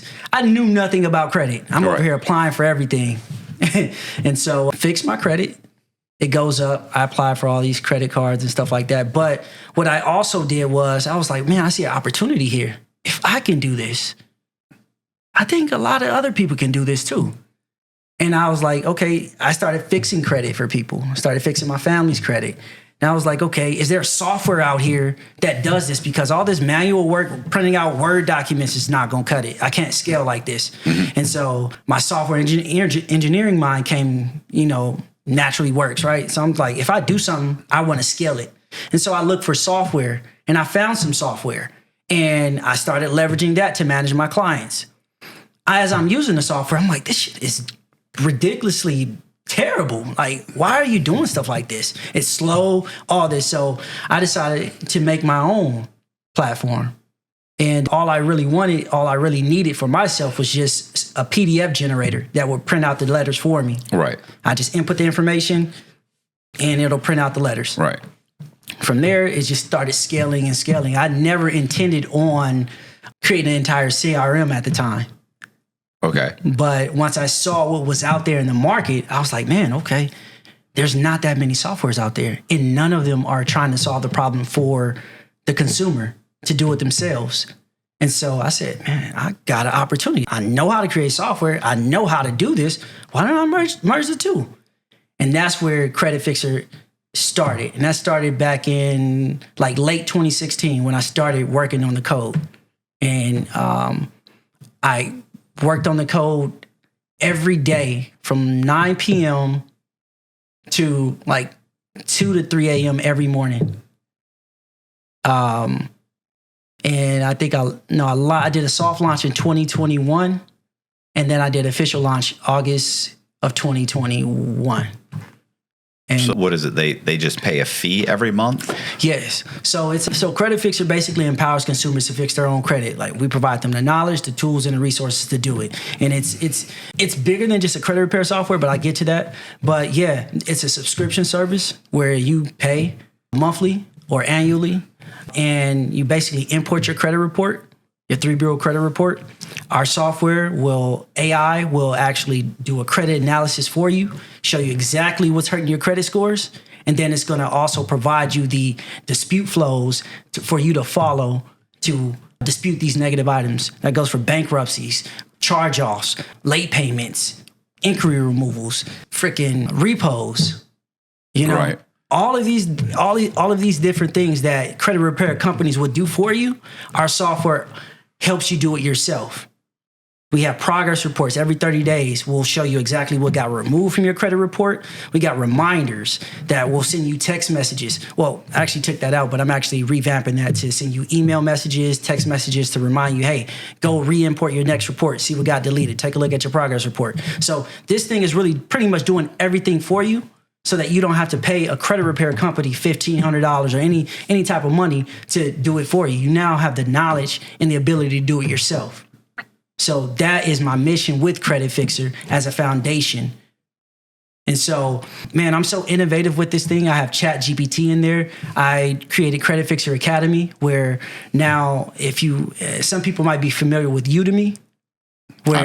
So it's like, or lynda.com, or, okay, you might not be familiar, but it's basically an academy where you can learn information about credit.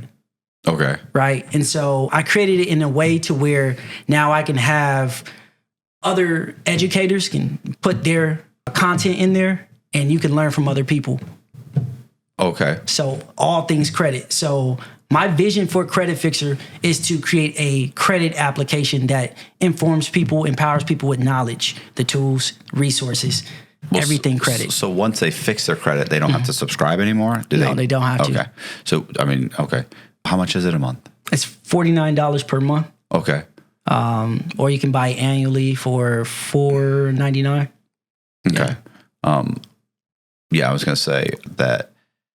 How long does it take to typically fix someone's credit? Like if they follow, I know every one of them is different. Obviously, it depends on whether or not the collection company fights back, or the creditor fights back. Like, no, this is you. No, we still do have a copy of whatever, because a lot of them, they just don't have copies of anything. You're just a random group of, you're just a file, and that they don't actually have like the contract you signed. They don't have a bunch of stuff, right? Like, so, but I'm saying if they fought back, like, or let's just say, what's the average one typically take? 3 to 6 months or longer? Yeah, because it takes a long time. A lot of people think, oh, it's going to take. They think they're going to pay $1,500 and shit's going to be done in 30 days. Like, bro, first of all, it's not possible. It's not even possible to get anything really. I blame the internet gurus for this. Right. These pandemic-preneurs who learned about credit and now they have a credit repair company where they just learned some information off of YouTube University. Now they're sharing it and they're monetizing off of it, right? Right. But no, on average, it takes about 3 to 6 months, depending on what you have. Now, we always see like 2 weeks. Like we just had a Credit Fixrr business user. I didn't say this yet, but we have Credit Fixrr Business, which is a B2B version for credit repair companies. And in our Facebook community, they share their results. Everybody shares their results and stuff like that, right? And so in 2 weeks, he got a repo removed for his client. Right. But that's not normal. That's you know what I'm saying? Like that's not the norm. No, it's not the norm. One of the reasons why we are so reputable is that we never sell you a dream. Right. Hey, if you type fix my credit, we'll show you how to remove your accounts in 7 days, clean your entire report in 24 hours. We never sell that type of information because in reality, for the average person, it's going to take 3 to 6 months. Yeah. And so that's why I really have a gripe with a lot of these gurus. Right. Because what they're saying is not necessarily wrong, but for 90% of the people, it doesn't work like that. So they show one person or two people, but they don't show you the 50 people that maybe type fix my credit and didn't get no results in 24 hours or 7 days. Like Bandman Kivo. I mean, you're gonna listen. I can't listen to him all day and just be like, stop it. That's not gonna work. That would work, but how are you gonna give him when they borrow? Oh, you're gonna borrow this much money? How? You told me this guy doesn't have a job. You started with he doesn't have a job. How did he just get $200,000? Like, bro, there's a whole bunch of fraud weaved in that you're not talking about. Like, a lot of people are going to go to jail listening to information like that. I say that all the time. That CPNs. Yeah. I know people who have used CPNs, It's better to just fix your credit. Right. Do it the right way. Yeah. Well, you can't listen. You can use a CPN. You can borrow money, but everything you're doing is fraud. Yep. And you know you may do all of that, and it never comes back on you. You borrow $500,000. You make the payments. Everything's great. Maybe it works out great, or you just haven't been arrested yet. Maybe it all works out for you, but that's. In the end, you're committing fraud, and periodically it is going to catch up with people. Yeah. Or even worse, they borrow the money, which is really what their intent is, to borrow the money, make 3 payments, stop paying. House goes in foreclosure, you lose the car, or you take the money and the bank looks into it. They find out it's a CPN. They contact the FBI. Right. You know, does the FBI always do something? No. But periodically they do something. Yeah. Next thing you know, you get arrested and you go to jail for 4 years. Yeah. And now you owe $500,000. So, you know, it's like, there's always that one guy that borrows it, does everything, it works out perfect, you know, but in the end you're committing fraud. But so go ahead. Yeah, man, speaking of these gurus, man, it's a lot of them out there. You know, it's a lot of gurus out there that's saying that they, you know, created a software, you know, and it's a white label, but it's a white label of a white label. Yeah. Now, and then now monetizing, you know, but one thing that I can't respect is when people lie to other people to get things from other people. You're going to have it all taken care of in 30 days. Give me $1,500, right? Right. Is People that, are already struggling possible. Financially. And like you're taking, like for instance, like people who don't have any real money, right?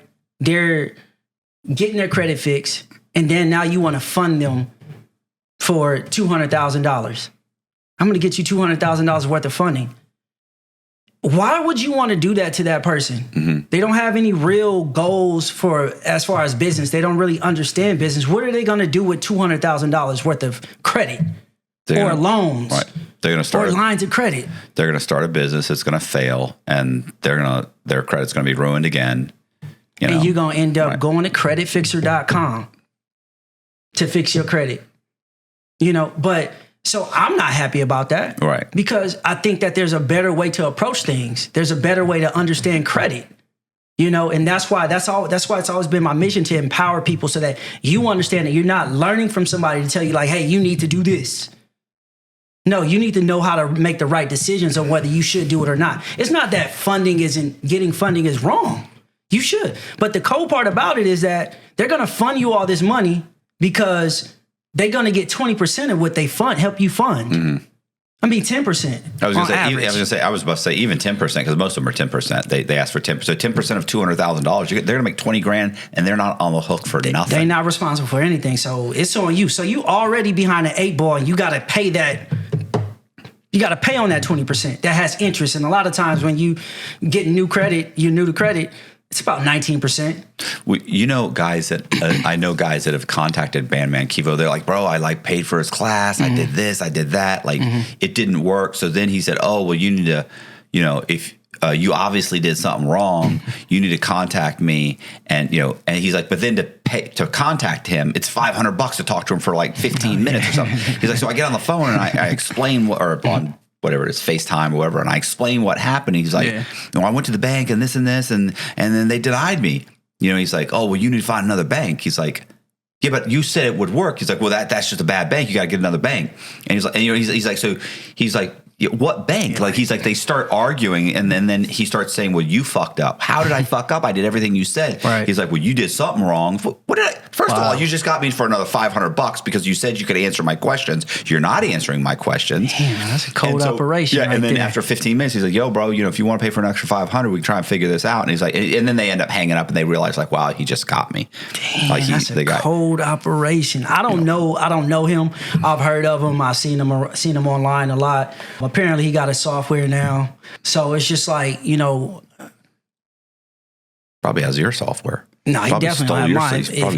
No. My white label. I know all my white label partners. I was just playing with you. But yeah, I mean, a lot of times, man, it's a money game for, you know, people like that. I don't know him, so I can't really speak on him. I don't know his operation. I know people who do know them, but I walk my own path. I do what I do, and I'm gonna stand on business. I'm gonna always be honest with people and be upfront, because I don't need your money that bad to try to manipulate you into buying, purchasing my software so I can be online showing all my cars, chains, and I don't care about none of that stuff. Right. Man.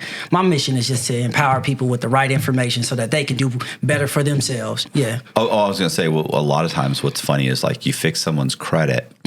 And just like you said, like they fix their credit and they maybe go out and borrow money and they run it up again because they really don't understand credit. They don't really understand how to make payments, or they take out money to start a business. Yeah. It's like you're going to go open up a restaurant. It's like, do you have any experience in restaurants? Well, no, but I like good food and I like this. Like none of that has anything to do with running a restaurant. Right. Like they don't understand the failure rate of restaurants. They don't know what it takes to run it. They don't, I'm going to open up this kind of business. And they can't even sit down with a piece of paper and tell you how the business is going to make money, how they're going to get clients, how they're going to be able to make their payments, what they're going to charge, who's going to pay that, how they're going to implement the procedures to make these things happen. Like they have this flawed concept of how things really work. It's kind of like you talked about the rich dad, poor dad, book. Yeah. Is that they just, they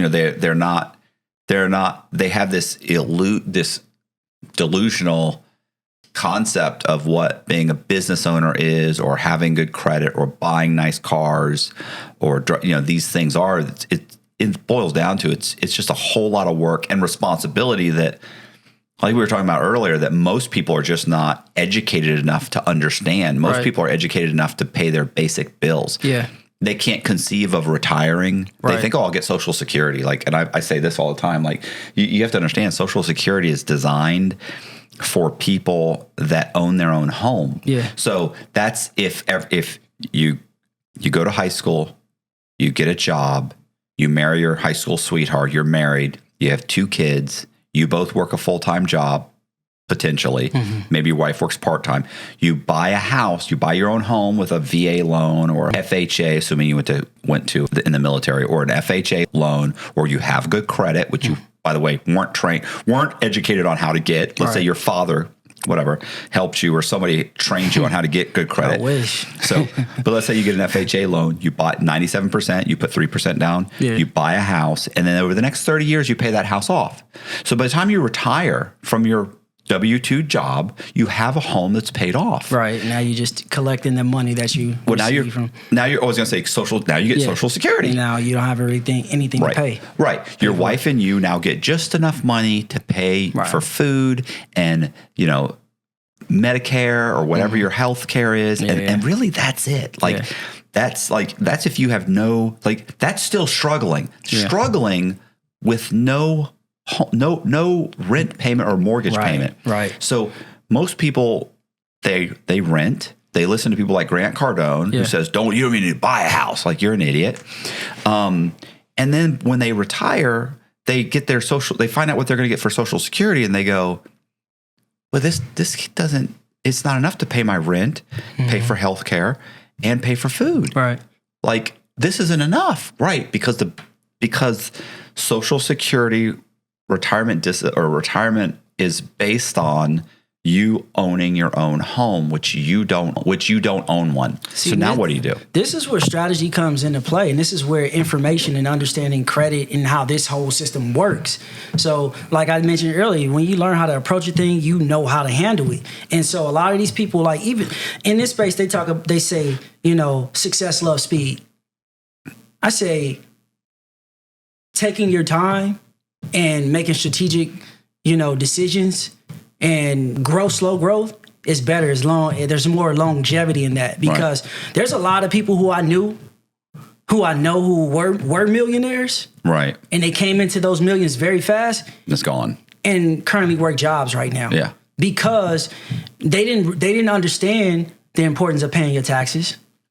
They didn't understand, like, hey, damn, this market is not going to last, And now you got UCC filings on your business, so now you can't get business credit because you owe these credit cards that you didn't pay off, or these lines of credit that you didn't pay off.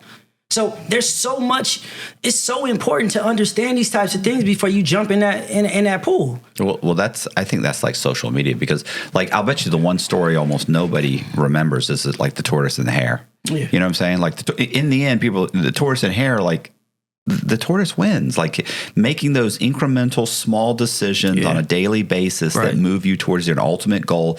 That's the guy that wins. Like the hare never. There's no version of that story where the hare wins. Yeah. And right. And what you're same thing you're saying. But once again, just like we were talking about education, the bottom line is that if you've got a high school diploma, you have not been taught. If all you have is a high school diploma and you have no other kind of education, you haven't really read any books or anything else, you have been taught to pay rent every month, and you're probably not a long-term thinker, and you probably don't have an ultimate goal. You're probably just living life month by month, week by week, day by day, and you're not living it annually. Yeah. You're certainly not living it focused on an obtainable goal within a decade or two. You know, so you're not looking at retirement. That's not even a thing. Like you don't have an IRA or a 401k. Like you don't even thinking about that. Like you're thinking about how can I save enough money to take the kids to Disney World? Maybe you're thinking that. Maybe going on a vacation or putting it on a credit card and then trying to pay it off over the next 6 months. Like you're the way you're thinking is so flawed. Yeah. And that's if nothing goes wrong.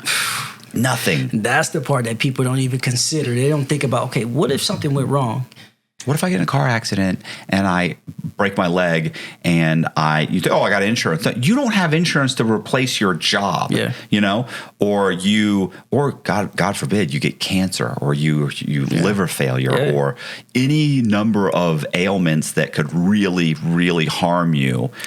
I know these things, and I'm going to be honest because I want people to know me. You know, I want people to get to know who I am. You know, I'm always behind the scenes for a lot of times. I'm not a credit repair guru. You know, I never wanted to be that. You know, I created a platform to shine a light on other people, right? And so I'm a regular person just like you, right? I've had bad credit. You know, I've had things happen to me. Like 3 years ago, I never shared this, but 3 years ago, my Mercedes-Benz got repoed. Like, I'm laying in bed and beep, beep, beep. I hear something, right? You hear the truck. I mean, I have E53 AMG coupe. That's my favorite car. I have 3 cars, right? And so that's the problem. You should have been driving a 10-year-old Toyota. That wouldn't have gotten right. You know, that was obtainable. That was reasonable. That was living within your means or beneath your means. But this is my point. Like, you're coming into money, you're coming into, you know, influence and stuff like that, and so you don't think about what could go wrong. You don't think it's going to end. You don't think it's going to end. You don't think there's going to be any hiccups, and so. You know, I wake up, I'm ready to start my car. I got my keys. I'm not hearing my car start because, you know, it's AMG. Right. Starts, windows roll down, everything. I walk out. It was just in the tow yard. These guys are watching the car in the tow yard. They're like, oh, he must have just woke up. Right. Put the windows back up. So I go out. I'm thinking someone stole my car. I go to the neighbor's house, knock on their door. They see my car at one point, and then it just missed when the tow truck came in my driveway and took it out. And so I'm like, it was right there. So someone took it. I called the police. They were like, no, your car got repoed. Yeah, the bank wanted their car back. I'm like, what? How? Like, I never missed a payment. So about how? Wait, now you got me. What do you mean you never missed a payment? This is what happened. So 3 months prior, I had switched from paying manually to automatic payments. Okay. And so, and I also switched my email address. And so doing that, I had missed 3 payments. You didn't notice the money wasn't coming out? They didn't call me. I didn't receive the emails. Right. Saying that there was no payments being made. So I'm thinking like it's coming out already. I'm not looking at the account that I put the money in. And they came and took the car. And so now I had some money tied up in investments. And so I think they wanted like $12,000 right away. Right. And plus the repo fees and whatever other fees. So it came out like $15K. Looking back, I was like, man, I could have just asked somebody. Right. But here's my ego. I'm thinking like, damn, man, I don't want to ask nobody. I don't want people to know, you know. Just stupid, caring too much about what people think. Right. And so I just let it go. I was like, I got another couple cars, and at the time, looking back, I feel like I was just so busy working on the software, traveling. I mean, I'm getting so much attention with the software. So, I had got a repo that was on my credit report. Did you get taken off? Through credit fixing. That's not a good story. You owe that money. No. But my point is like, number one, they weren't supposed to repo it. That it had to be. I think it needed to be like 180 days. I don't know what it is. It came after 60 days. Right. So, but it is what it is. But yeah, I got it removed from my credit report.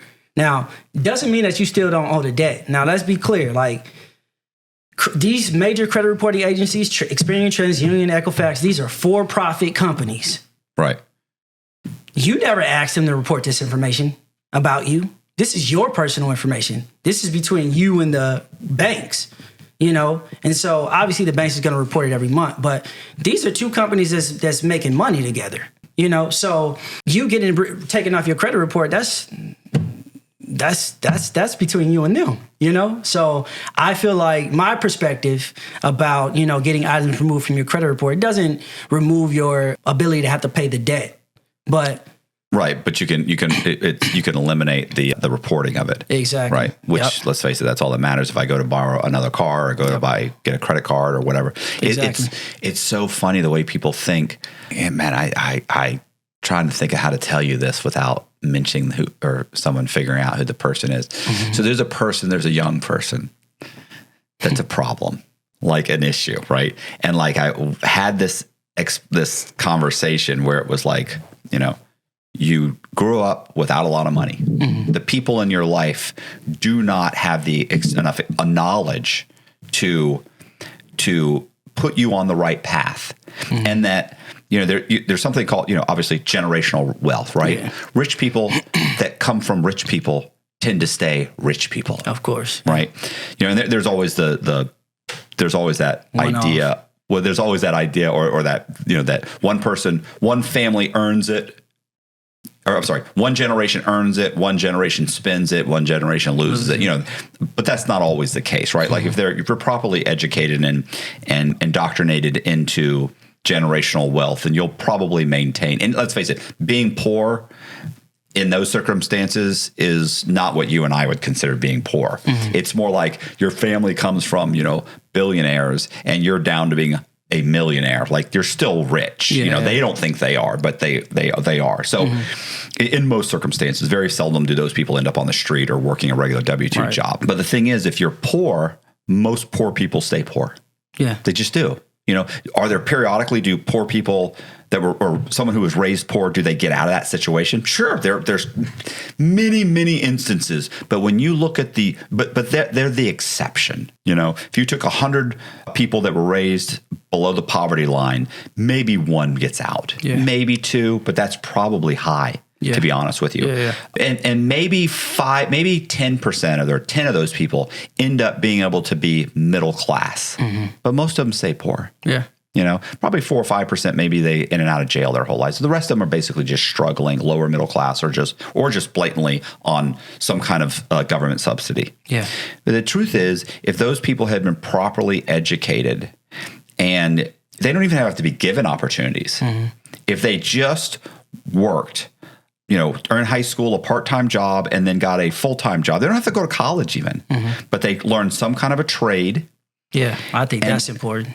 Right. Some labor, right? Yeah. Because non-labor is never going to pay much. No. So, and this is still working for someone. This is, necessarily, these people don't even have to necessarily open up their own job. But if you're a tradesman, it's very easy to open up your own business. But let's say they still work for somebody.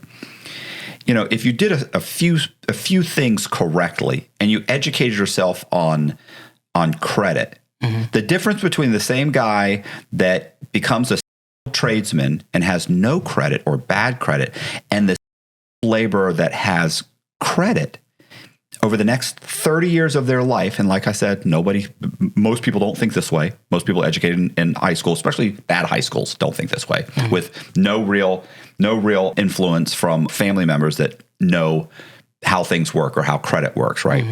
The difference between that person that both of them are laborers, both of them are Plumbers. The difference between the person with good credit, an understanding of credit, and not, the difference in the next 30 years is vastly different. For sure. The person that understands credit, most likely, if he's smart and plans, will most likely own his home and possibly other homes as rental properties, and most likely will retire a millionaire. Oh, yeah. Okay. Plus Social Security. Yeah. The difference between the other guy will retire with Social Security. Right. He won't own his own home. Yeah. And what's so funny is that the person with credit will live a vastly better life. For sure. And that's really sad. Yeah. He'll go on vacations. He'll buy brand new cars because people think, oh, well, buying a brand new car. Yeah, but I can buy a car. I'd rather buy a car. This is something my wife had kind of said at one point, was like, she kind of like rather would just pay the car off. Mm-hmm. And I remember saying the difference between that is that, and you've heard this before, you're either making payments or you're paying for repairs. Mm-hmm. The nice thing about payments is that you can account for them. Right? I can account for a $400 payment every month. Okay. Maybe I go 2 months without any repairs, but then that repair hits and it's $2,500 and I didn't account for it. Right. And that's what happens is suddenly now what happens? Now you think, okay, well, I do have the $2,200. Yeah, but you're without your car for several days. Mm-hmm. Now what? Yeah. Are you buying Uber? Is your wife driving you? Are you taking the bus? Or are you just missing work of $200 and some odd a day for 5 days? Yeah, yeah. Or maybe a week and a half because they're busy or they had to order the part. Yeah. And then, you don't think about, most people don't think that. I'd rather just make the $400 payment. Yeah. Plus, oh, yeah, you got to get full coverage insurance. I want full coverage insurance. Right. Oh, they think, oh, that's ridiculous. No, it's not. If I have an accident, and you will. Yeah. Everybody's going to have an accident. Yeah. I wanted to cover my rental car. But you know what I'm saying? But some happens. people have lots of times. So, and how catastrophic is that accident? If you never have that catastrophic accident, God bless you. You're lucky. Yeah. But if you do and you need that insurance and all you got is PIP, man, you got a problem. I'll say this, like to your point, like information changes situations, like the right information will, right? Right. And, not just having the information, but actually actively leveraging it and using it, right? Yeah. But even just you knowing the information sets you apart. Because now you have the ability to actually choose to do the actions to make the change, right? And association is everything. Like you being associated with people who understand credit, or you're even in that realm of thinking, helps you go that much further. Right. Because now it's like, yeah, you might have fixed your credit and you might not know what to do with it. It's like, okay, what do I do now? Now it's like, okay, you can leverage it. You can get credit. You can do all sorts of things. What was the guy we had on a couple months ago? Actually, he texted me a few days ago, said, hey, if you need anything, let me know, or something. We had a little text back and forth. He's got, listen, the amount of credit cards this guy had, by the way, it was outrageous. Yeah. He must have had 13, 14. Remember, he was actually he'd signed himself up on a few posts where he would basically make you an authorized signer. Authorized user. Authorized user, sorry. Yep. What is it? Signer? User? Whatever? User. Okay. Authorized user. So now suddenly you've got 4 trade lines. Yep. So he did that. He's like, I've done that several times. He stopped doing it because he said they started charging so much money that he was like I'm doing this he's like, it's not he's at first he said it was great. Like I'm pocketing, I'm making an extra $400, $500 a month doing this. But he said now some of these places they're charging so much money. He's like, it's down to where I'm making $110. He's like, it's just the hassles. Yeah. But the other thing he was doing was making like short-term loans, where he was like, and he said he only does it with friends and families and people that I know will pay back. They'll borrow $3,000 and they will pay back the money. Was he doing like UCC filings on like being like, hey, I get a first lien on you if you I don't know what he was. I don't think so. I think it was just like buddies or friends or what. I mean, I'm sure that's the way. To me, that's a way to lose some friends and family. Because if you suddenly owe me $5,000, like. No, but he had a whole theory behind it. But he has a bunch of these little leveraging strategies that he was doing, like business loans and things like that were, interesting. How the legality, I don't know how legal it is, but he's taking on the responsibility. I mean, It's probably perfectly legal, but maybe it's not. I don't know. But he was talking about just how much money he was making. He was making several $1,000s a month doing these different types of things. Like I used to so once I fixed my credit, I think about 2018, I had about $130,000, $150,000 in personal credit. You know, I was getting about 4 to 5 authorized users on cards every month. It's like a job, you know. Yeah, you have to keep track of it. Yeah, and then you like got to remove people. Some cards, like Navy Federal, if you put somebody on there as an authorized user, they have to stay for the whole year. Oh, okay. So it's like, well, you got to make sure you get the whole year up front then. Yeah, exactly. Right. So it's just different strategies. But you know, again, those are like that's another job within itself. You know, manufacturer spending, learning how to move your utilization from one card to another. That's something I used to do back in the day. I used to go to Apple. I would buy like 4 or 5 laptops, right, and then return them, and then I would do a split pay. And don't get yourself indicted. Yeah, right. Okay. It's funny you said that because I was so. But yeah, I'm gonna leave that one alone. But back in the day when I used to, right, I used to do that and manufacture spend, so I was able to move money, right, to different cards so I can bring down the utilization. And this kind of is a great segue to kind of inform people about like these 5 factors of a FICO score, because I personally believe that if you have this information, you'll understand 75% of credit, right? You'll understand 75% of credit if you understand these 5 factors. And I know a lot of people might say them like, hey, payment history is 35% of your credit score, you know, utilization or your usage of credit is 30%, you know, average age is 15%, inquiries applying for new credit is 10%, and then new credit, like when you get a new credit card or new loan, it's worth 10%. But that goes over people's head. Like people don't even understand. Everybody knows like an 850 is a perfect credit score. That's cool, right? The lowest score that you can ever get is a 300 credit score. I've never seen anybody with that score, but you have the ability to get 550 points. And by you understanding how these points are structured around to get this 850 credit score, it gives you the better understanding of how to approach things. Like some of you don't even need credit repair. A lot of you guys are utilizing too much credit, or you don't even have credit, right? And so I want you guys to do this. I want you guys to pull out your phones. I'm going to show you how to understand these numbers. I want you guys to go to your calculator app on the iPhone, and I want you guys to type in 850. We're going to calculate how many points you get for payment history, right? I want you to type in 850 times 0.35. This is how you find out the total amount of points you can get just in that 35%. Press equal.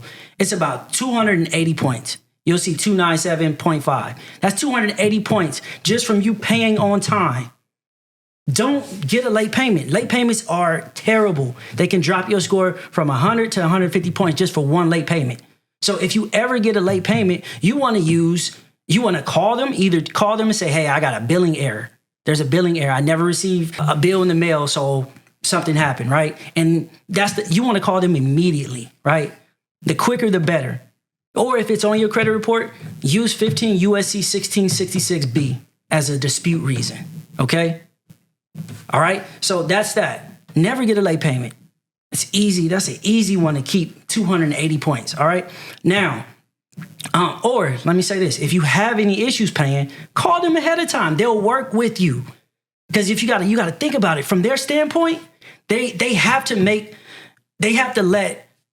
the banks know. They have to let the credit reporting agencies know. So if you just let them know like ahead of time, like I'm gonna be late, I need to work something out, I don't want a late payment on my credit report, they'll work with you. All right. Now, I want you guys to type 850 times 0.30. That's 255 points. That's your utilization. Remember I said you guys don't have a credit repair problem.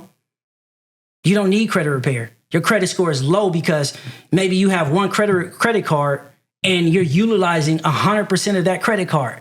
And if you paid it down, your credit score will increase, right? So sometimes, I've seen this so many times, people will analyze your credit report, these credit repair companies, and they'll say, hey, yeah, I can fix your credit. And they know you don't need credit repair. They just know that you got a utilization problem. They'll say, hey, I'll hire you on. Let's do this $500 credit analysis and you just pay $100 a month. And now all you have to do is, pay down this debt. We're going to remove these inquiries.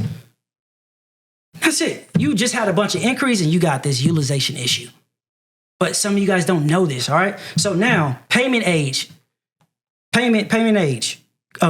sorry. I want you guys to type 850 times 0.15. Credit age is 128 points, right?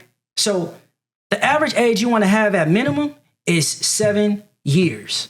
Now, if you want to get all of these 128 points, you want to have at least 7 years on average across credit cards. So if you got 3 credit cards, which I think that should be the minimum amount of credit cards, primary accounts you should have, is 3.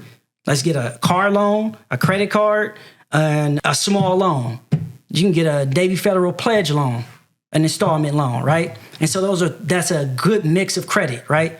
But what you can do is, if you don't have credit and you're trying to get credit, number one, you can get a trade line. I don't suggest getting a bunch of trade lines. You don't want to structure your credit report with a bunch of trade lines because it's not going to do you any good. You can get one trade line that has like 20 years of age, or however many will get you to 8 years minimum, right? And so when you do that, now you got 128 points. So now you have no late payments. You have no utilization issue because you paid your debt down. Now you got another 128 points for credit age. Now, let's say you got like 10 inquiries. Inquiries are very easy to remove. Applying for new credit is worth 10% of your credit score. So 850 times 0.10, 85 points. So you can get the most amount of inquiries you want in your credit report is 2. 2 inquiries. Now, if you have a whole bunch of credit inquiries, let's say for instance, In what time period? In 2 years. Oh. Right. So it's 1 a year. Yeah, one a year. But the beauty about credit is credit inquiries, you can get them removed. It doesn't hurt to get them removed. It's if you don't have any account holding credit cards. That means like, let's say for instance, I apply for an Amex card and I got that inquiry. You don't want to remove that inquiry because they will cancel that card. Okay, so these for non-account holding inquiries. So let's say you went to go apply for a car and they ran your account to a bunch of banks because they want to sell this card to you. So they're going to find the best bank for the best rate for them to extend you credit, right? And so what you can do is there's a 24-hour method that you can do. You can call in because, and I'm gonna put the link below. I'm gonna give you guys an ebook, free ebook. Some people sell this information, but I don't. I'm gonna give you an ebook on how to remove inquiries, non-account holding inquiries in 24 hours by calling in. I'm going to put that in the link below. But you remove those, that's 85 points right there, right? Or close to 85.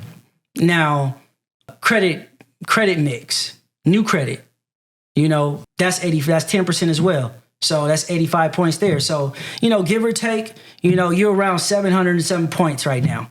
So the beauty about understanding that now I just gave you guys some approaches to understanding like credit and how they look at you, right? And how you can structure your credit report.